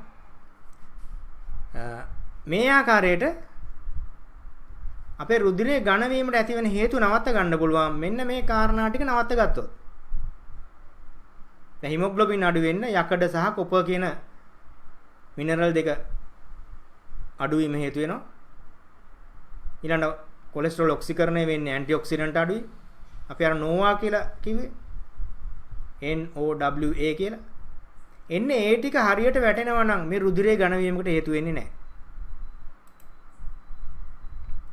ඊළඟ ධමනි පටු වෙන්න හේතු මොනවද? කොලෙස්ටරෝල් තැම්පත් වීම. දැන් අපි අර ඉස්සෙල්ලා කතා කරපු කොලෙස්ටරෝල් තැම්පත් වීම ධමනි පටු වෙන්න හේතු වෙනවා. ධමනි පටු වුණොත් පීඩනය වැඩි වෙනවා. ඊළඟ ධමනි වල පේශි දරන අඩු වීම. කොප අඩු වුණොත් කොප ගන්න පුළුවන් පහසුම ක්‍රමයක් තමයි කළු තල. දවසට මේසෙන් 3-4ක් කන්න. එතකොට ඔබේ රුධිර සංසරණය ඉතා පහසුවෙන් සිද්ධ වෙනවා. කළු තල ටිකක් ගෙනල්ලා හොදලා ගරලා ඒකේ තියෙන ගල් වැලි ඉවත් කරලා වේල ගන්න. ඊට පස්සේ මේක කාබලේ දාලා බදින්න ටිකක්. සාමාන්‍ය සුවඳක් එනකම්. ඊට පස්සේ මේකට ඔබට පුළුවන් ඕනනම් හකුරු ටිකක් දාලා හරි ගුලි කරලා කන්න.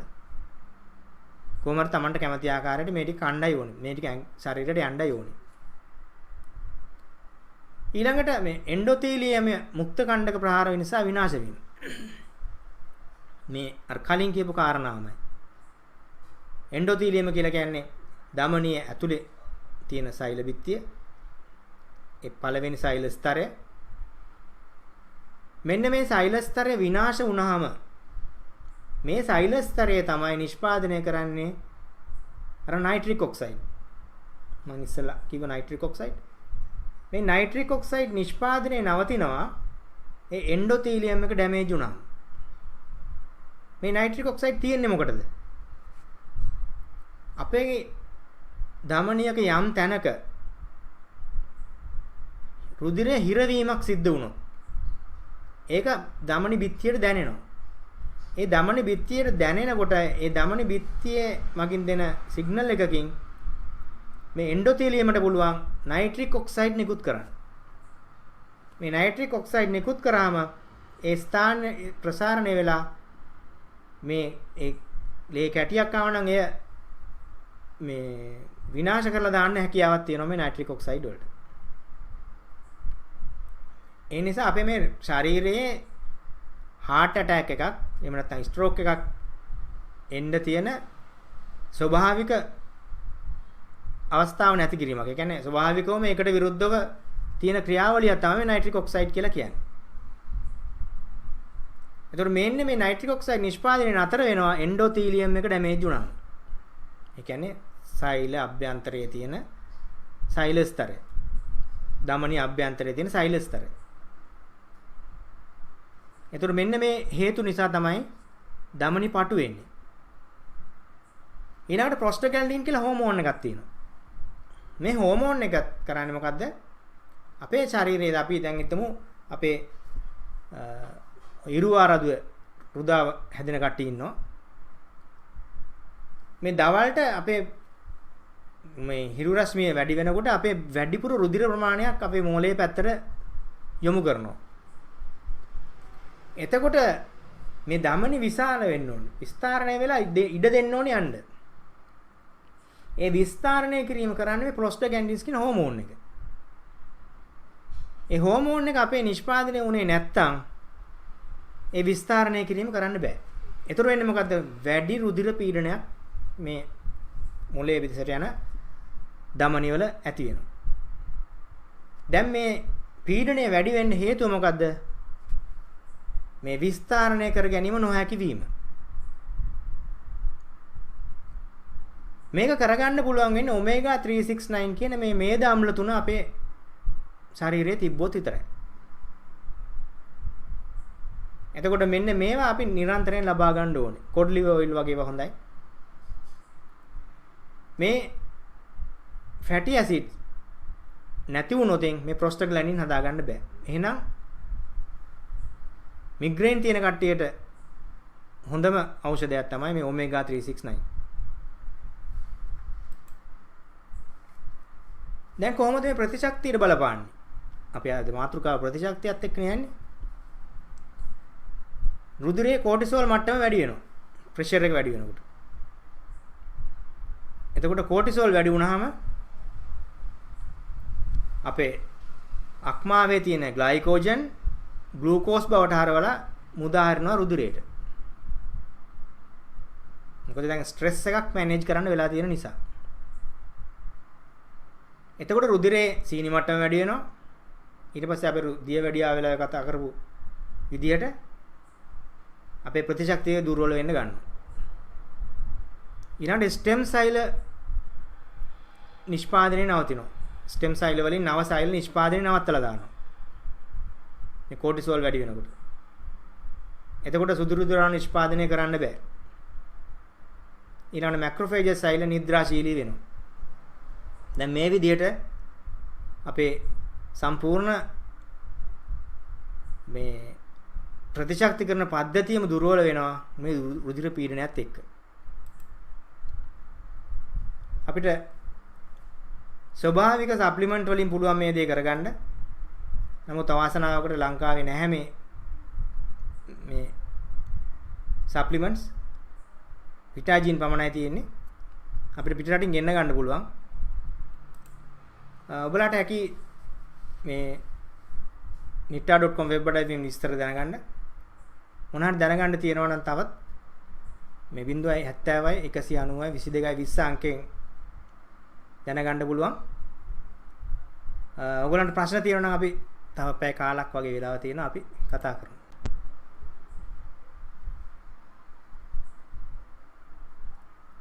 ඔතනින් හෑන්ඩ් රේස් කරා නම් මට පුළුවන් මෙතනින් ඔන් කරන්න.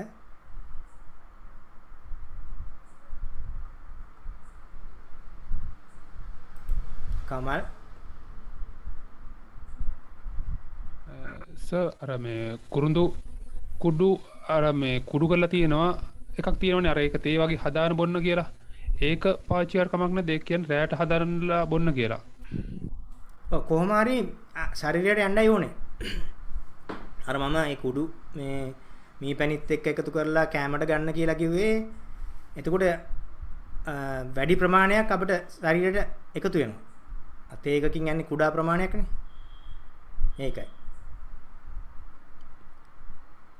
අජිතා මහත්මිය.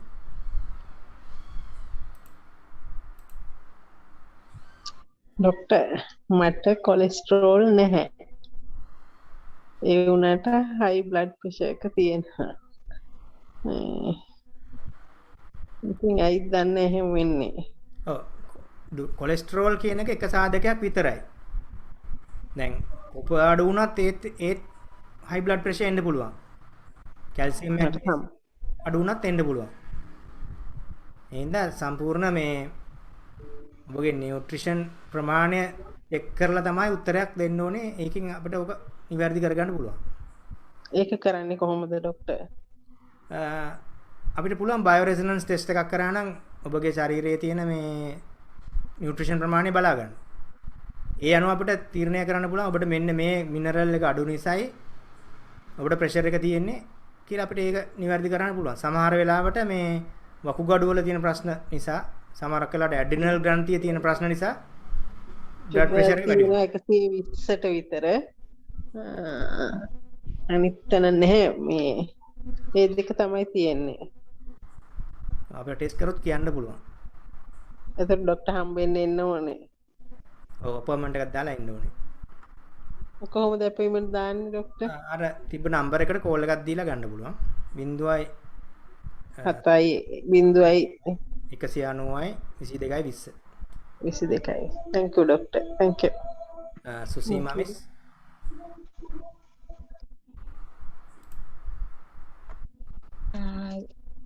නයන මහත්මයා ගොඩක් ස්තුතියි.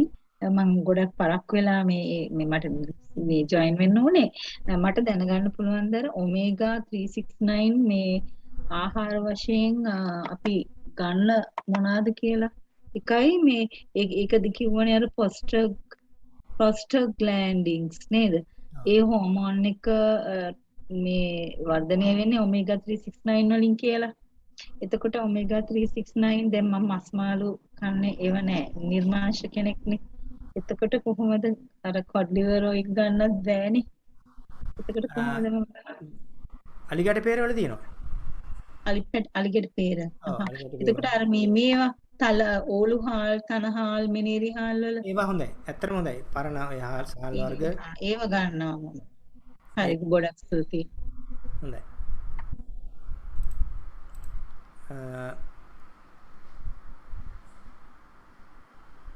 ශශිකලා මහත්මිය.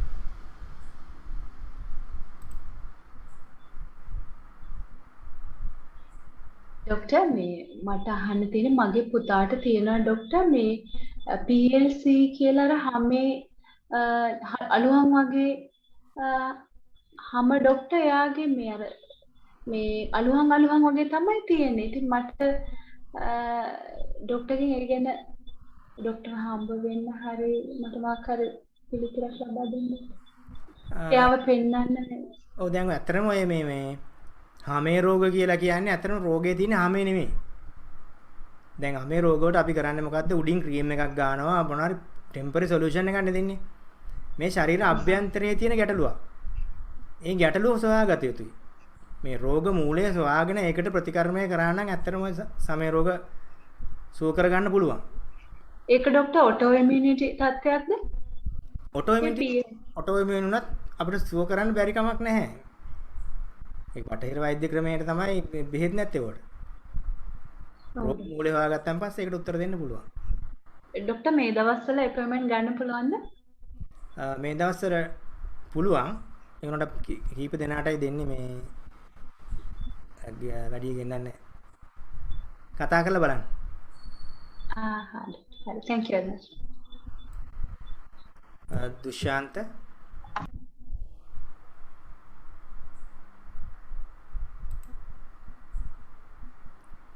දුෂාන්තට කතා කරන්න පුළුවන්.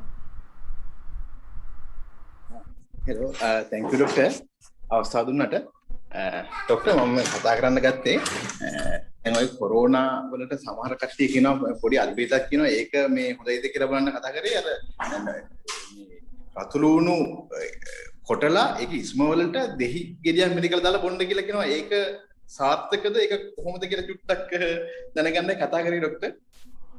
ඔය රතු ලුණු ඇත්තටම මේ ඕකේ තියෙනවනේ අර මේ ගෑස් එකක් වගේ. ඒකත් භාවිතා කළ යුතුයි. රතු ලුණු ගෙඩිය එහෙම් පිටින්ම හපලා කන්න ඕනේ. එතකොට තමයි ඒකේ නියම ගුණය එන්නේ. ඔක කොටනකොට ඒකේ ගුණය අඩු වෙනවා.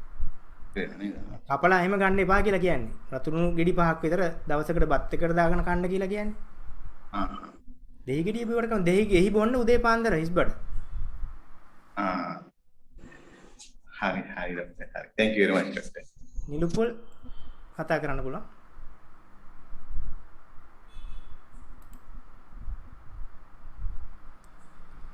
නිලුපොල් ડોක්ටර් බොහොම ස්තුතියි මේ අවස්ථාව ලබා දුන්නට. ඇහෙනවද ડોක්ටර්? ඇහෙනවා කියන්න. ඔබතුමා කිව්වා මේ අර දැන් කොලෙස්ටරෝල් වලට හොඳ ප්‍රතිකාරකයක් කියලා අර මුරුංග කොළ කුඩු කරලා සහ මේ කුරුඳු වතු කුඩු කරලා මීපැණි සමග මේ කනවා කියන එක. දැන් මේ කාලේ මීපැණි හොඳ මීපැණි හොයාගන්න ලොකු මේ නොහැකියාවක් තියෙනවා. මේ මොකද මේ සමහර මේ මීමැසි පාලකයෝ මේ මල් කියන්නේ සීනි තියලා සීනි වලින් සීනි වලට මේ මීමැස්සෝ මේ එක් කරගෙන ඊට පස්සේ ඒ මගින් මීපැණි නිෂ්පාදනය කරනවා කියලා ඒ මීපැණි ඇව මගින් නිකම්ම දියවැඩියව හැදෙනවා කියලා. එතකොට මේ හොඳ මීපැණි හොයාගන්න බැරි වුණොත් අර ඔබතුමා කියපු මේ ප්‍රතිකරණයෙන් ප්‍රතිඵලයක් එන්නේ නැහැ. ඒ සම්බන්ධයෙන් මොන හරි ඔබතුමාට කියන්න කොහොමද? ඔව් මීපැණීම ගන්න ඕන කියලා එකක් නැහැ. මේක ඔබට වතුර වලින් දිය කරලා මේක කන්න පුළුවන් නම් ඒත් ප්‍රශ්නයක් නැහැ. යෝගට් එකට දාලා කන්න පුළුවන් නම් ඒත් කමක් නැහැ. මේක ඔබගේ ශරීරගත වෙන්නයි අවශ්‍ය මේ කුරුඳු සහ මුරුංග කොළ කුඩු ප්‍රමාණය. හරි. ඔසන්ද බොහොම ස්තුතියි. ඔසන්ද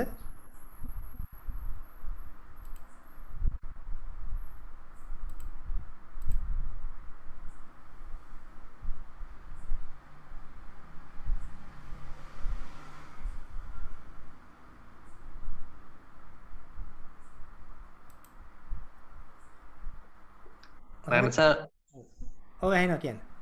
නයනස බොහොම ස්තුතියි. ඇත්තටම මේ කාලීන මාතෘකාවක් යටතේ නයනසට ඇත්තටම කතා කරේ. බොහොමත් ස්තුතියි නයනස. නයනස එතකොට සාමාන්‍යයෙන් අවුරුදු 3ක් විතර එක දිගට ප්‍රෙෂර් බෙහෙත් ගන්න පේෂන්ට් කෙනෙකුට දැන් සර් කිව්වා වගේ මේ ආහාර රටාවට යොමු වීම මේ බෙහෙත් නැවැත්වීමෙන් ඒ පැත්ත යොමු වීම හොඳයිද නැත්නම් මේ නයනස වගේ කෙනෙකුෙන් මේ උපදෙස් අරගෙන ඒක බෙහෙත් නවත්තනවද කොහොමද අදහස නයනස? මේක ඉතා වැදගත් ප්‍රශ්නයක්. මේ බටහිර වෛද්‍ය ක්‍රමයෙන් කරන්නේ මැනේජ් කරන එකනේ. ඒතර මැනේජ් කරන්න එපාද?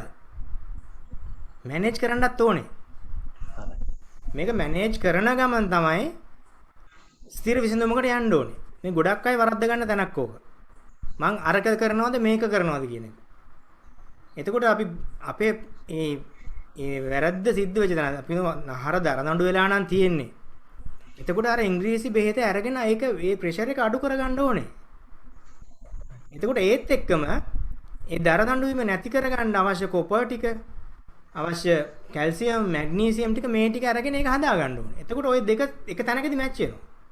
එතකොට අපිට අර බටහිර බෙහෙත අයින් කරගන්න පුළුවන්.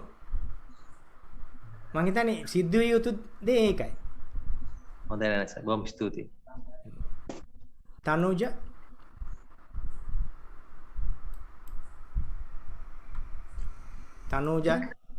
ඔව් සර්. මේ සර් මගේ දුව ඉන්නවා දැන් අපි ඇඹිලිපිටිය ප්‍රදේශයේ ඉන්නේ. දැන් වැස්ස දවස්වලට එයාගේ යටිපතුල් කසනවා කියනවා. මේ කසනවා ඒ වෙලාවට එයා අර මේස් දෙකක් දාගෙන ඉන්නේ. මේ මේස් දෙක ගැලෙව්වහම එයාට කසනවා. ඊට පස්සේ සර් මේ අර මේස් දෙක දාගෙන දවසක් දෙකක් ඉන්නකොට මේ ඒකේ කකුලේ හැම යනවා. ඒකට මොකද්ද සර් කරන්නේ? විශේෂ තත්ත්වයක් ශරීරයේ අභ්‍යන්තර ගැටලුවක් ඇති මොකක් හරි යාගේ. ලේ විසවීමක් වගේ තත්ත්වයක් ඇති. අපි ඒ චෙක් කරලා තමයි කියන්න වෙන්නේ මොකක්ද කියලා හරියටම.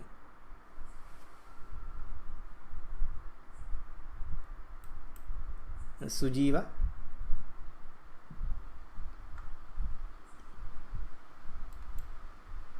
සුජීව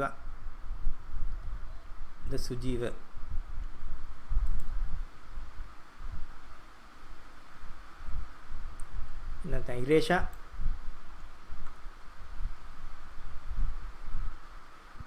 ડોක්ටර් මේ මට දැනගන්න ඕනේ අර කොලෙස්ටරෝල් වලට මේ මුරුංගා කොලයි මේ පවුඩර් එකයි මේ කුරුඳු පවුඩර් එකයි බොන්න කියලා කිව්වනේ. ඒ කොලෙස්ටරෝල් නැති කෙනෙක් බොනවා නම් කොයි විදිහටද බොන්න ඕනේ? ඒක ප්‍රමාණි ප්‍රශ්නයක් නැහැ. ඒක දිනපතා ඕන කෙනෙකුට ගත්තට ගැටලුවක් වෙන්නේ නැහැ. දැන් ඕවරක් වැලියු එක වැඩි වුණොත් මොකද කරන්න කියන එක මම හිතන්නේ මේ අහන්නේ. ඔබගේ ශරීරයේ මේ දැන් අපි හිතමු දැන් මේ අහසෙන් විදුලි කොටන්නේ. ඒ කියන්නේ ඔබගේ දැන් අහසේ තියෙන වැඩිපුර තියෙන ඉලෙක්ට්‍රෝන කදම්බයක් පොළවට ඇදලා ගැනීමක් නේ කරන්නේ. ඒ වගේ ඔබගේ ශරීරයට යම් වෙලාවක වැඩිපුර ඉලෙක්ට්‍රෝන ප්‍රමාණයක් ආවොතින් ඔබට කරන්න තියෙන්නේ සෙරපුදක නැතුව පොළොවේ බිම ගහලා ඇවිදින එක විතරයි. එතකොට අර්ත් වෙච්ච ගමන් ඒ ශරීරයේ තියෙන වැඩිපුර තියෙනවා නම් යම් කිසි ඉලෙක්ට්‍රෝන ප්‍රමාණයක් ඒක ඉවත් වෙනවා. බොහොම සරලයි. මේ වැඩි වෙන්නේ නැහැ කවදාවත්. අඩු වෙන එක තමයි වෙන්නේ. හසින්දු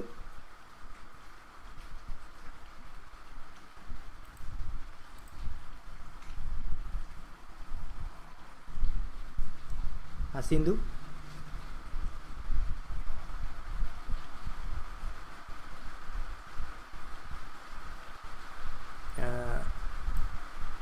සන්දලි සන්දිලි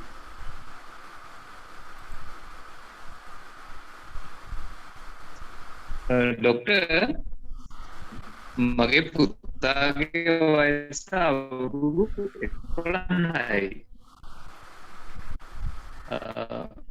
ડોક્ટર ලාලකදී නම් පුතාගේ කෙස් කීපයක් සුදු වෙලා තියෙනවා. අපි මේ ආයුර්වේද ප්‍රතිකාර ගත්තා. ඒ ડોක්ටර් කිව්වේ මේක පීනස් නිසා ඇති වෙන තත්ත්වයක් කියලා. නමුත් ඒකේ ප්‍රතිඵලයක් තිබුණ නැති නිසා අපි විශේෂඥ වෛද්‍යවරයෙක් සමේ රෝග සම්බන්ධව පෙනල් කිව්වම රිපෝට්ස් වගේක් ගත්තා. ඒවා ගැටලුවක් නැහැ කියලා මාස 2ක් විතර පාවිච්චි කරන්න අපිට බෙහෙතක් දුන්නා. බෙහෙත් වගේ පෙට්ටි වගේ දුන්නා. නමුත් තාමත් විශේෂයක් දැනෙන්නේ නැහැ. ඒක අඩු වීම. මේ කොණ්ඩේ කියලා කියන්නේ අපේ ශරීරයේ තියෙන අතිමහත් වැදගත් මේ කොටසක් නෙමෙයි අපේ ශරීරයට. මොකද අපේ ශරීරය මේ අපේ තියෙන සීමිත නියුට්‍රිෂන් ප්‍රමාණය බෙදා හරිනවා. එතකොට විශේෂයෙන් මේ කොපර් කියන මිනරල් එක අඩු වුණොත් යම් කිසි කෙනෙක්ගේ ශරීරයේ මම අපි ඉස්සෙල්ලා කිව්ව කොපරට ඕනේ අපේ ධමනී ටිකට කියලා. ඒ මාංශ පේශි වලට මේ වගේ කොපර් අඩු වුණොත් එහෙම ඉස්සෙල්ලාම නවත්තන තැන තමයි කොණ්ඩේ. මොකද කොණ්ඩේටත් කොප ඕනේ. කොණ්ඩේ කළු පාට වෙලා තියෙන්නේ කොප වලින්. ඒතර කොප සැපයුම නවත්තනවා කොණ්ඩේට. ඒතර මේක මුලින්ම බලන්න ඕන දෙයක් තමයි මෙයාගේ කොප ඩිෆිෂියන්සි එකක් තියෙනවද කියලා. කොප ඩිෆිෂියන්සි එකක් තියෙනවා නම් මෙයාට කොප සප්ලිමන්ට් එකකින් හෝ නැත්නම් කළු තල එහෙම නැත්නම් පී කොදු වගේ දෙයකින් කොප ලබා දිය යුතුයි. ඒ වගේ දෙයක් කරලා බලන්න. ඔය කළු තල වගේ දෙයක් දෙන්න දිනපතා මේ සෑදි 3ක් 4ක්. ඊළඟට පීකුදු වගේ දෙයක් ගන්න දෙනවා නම් හොඳයි. එතකොට එයාගේ කොප මට්ටම වැඩි වෙනවා. කොප මට්ටම වැඩි වුණාම අර කොණ්ඩේ සුදු වීම නවතින්න පුළුවන්. සැන්ඩි සන්ධ්‍යා සමාවෙන්න. සර් අද වැඩසටහන ගොඩාක් වැදගත් කරුණු මේ දැනගත්තා. සර්ට ගොඩාක් පිං. සර් මගේ දරුවගේ ප්‍රශ්නයක් තියෙනවා. දරුවා මේ දුව අවුරුදු 12යි. එයා ඉඳ ගන්නකොට නැගිටිනකොට දනිස් දෙක කටස් ගන්නවා. ඒක මේ පෙන්වන්න බටහිර බෙහෙත් අරගෙන ඒකට චුට්ටක් මම අකමැති. සර් මොකද්ද කරන්න ඕනේ? ඕකට හේතු එකක් කාටිලේජ් වල නිෂ්පාදනයේ ප්‍රශ්නයක් වෙන්න පුළුවන්. කැල්සියම් මූණතාවයක් වෙන්න පුළුවන්. එයාගේ බඩ වේලීමක් එහෙම තියෙනවද?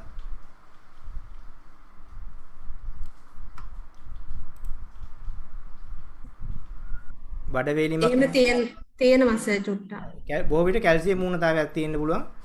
එහෙම වුණොත් මේ ස්වභාවික කැල්සියම් සප්ලිමන්ට් එකක් නිර්දේශ කරන්න පුළුවන්. කෘතිම ඒවා නම් ගන්න එපා. ඒක වැඩක් නැහැ. වැඩේ කෙරෙන්නේ නැහැ. අන්තිමට මේ මාර්ගය වැහෙන එක විතරයි වෙන්නේ. කෘතිම සප්ලිමන්ට් එකක්වත් භාවිතා කරන්න එපා. කිසිම රෝගයකට. නිලුකා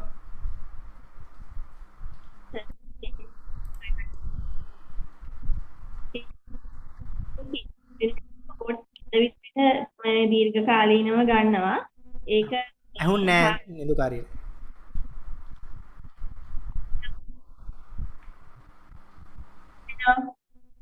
ඇහෙනවද?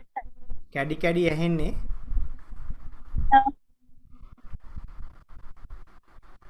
හෙලෝ ඇහෙනවද සර්? දැන් කියන්න. සර් අපි මේ උදේ පුරුද්දක් විදිහට කිරි වෙනුවට ඕට් කැඳ විදියට මේ උදේට ගන්නවා මේ දීර්ඝ කාලීනව. ඒක අස්කරයිද කියලා දැනගන්න ඕනේ. ඕට්ස් වල තියෙනවා ග්ලූටන්. ඉතින් ග්ලූටන් හොඳ නැහැ. ඕට්ස් වල ධනාත්මක පැත්තක් තියෙනවා. කොලෙස්ටරෝල් වලට හොඳයි එහෙම කියලා කියනවා. ඒ වුණාට ඕට්ස් වල තියෙන ඍණාත්මක පැත්ත ඊට වැඩි. මොකද ග්ලූටන් වැඩි ප්‍රතිශතයක් තියෙනවා. ඉතින් ග්ලූටන් කියන්නේ හොඳ දෙයක් නෙමෙයි. අපේ අනිත් ආහාර වලින් ගන්න පෝෂණය බව නැති වෙන්න හේතු වෙනවා. ඒ නිසා මම නම් හිතන්නේ නැහැ හැමදාම ඕට්ස් භාවිතා හොඳයි කියලා. ආසිරි මහත්මයා නරමත මේ ස්ටෙට්‍රොයිඩ් කියන මොනවද? ස්ටෙරොයිඩ් කියලා මොකක්ද බේතයක් ගැන කිව්වා මේ ඖෂධ වර්ගයක් ගැන. ඒ මොකක්ද කියලා චුට්ටක් පැහැදිලි කරගන්න පුළුවන්?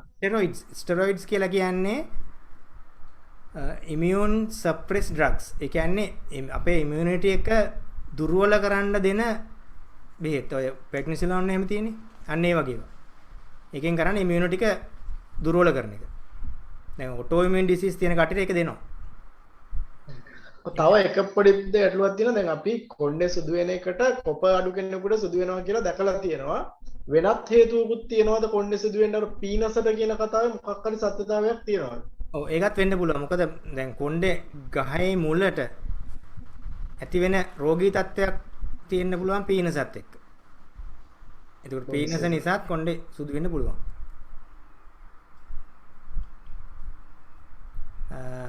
ඉනෝකා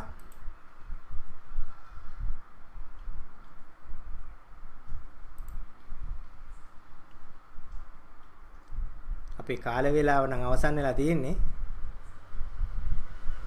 ඔබලාට තියෙන ප්‍රශ්න මගේ දුරකථනයට එමතුමක් දීලා ගන්න. ડોක්ටර් දුවගේ කටේ තුවාල තියෙනවා හැමදාම පොඩි කාලේ ඉඳලම. දැන් අවුරුදු 15යි නිතරම තියෙනවා ડોක්ටර් කටේ තුවාල. මොකද කියලා අහන්න සර්. විටමින් B උණතාවයක් ඇති අනිවාර්යෙන්. විටමින් B natural supplement එකක් දෙන එක තමයි හොඳම වැඩේ. සර්. ඔව්. ඒක artificial ඒවා නම් දෙන්න එපා වැඩක් නැහැ. පුණ්‍ය අපි මේ ඔබලාට යම්කිසි ගැටලුවක් තියෙනවා නම් මගේ පුද්ගලික දුරකථනයට ඇමතුමක් දෙන්න 071යි 350යි 3යි 450 මම මේ chat එකේ දාන්නම් 071යි 350යි 3යි 450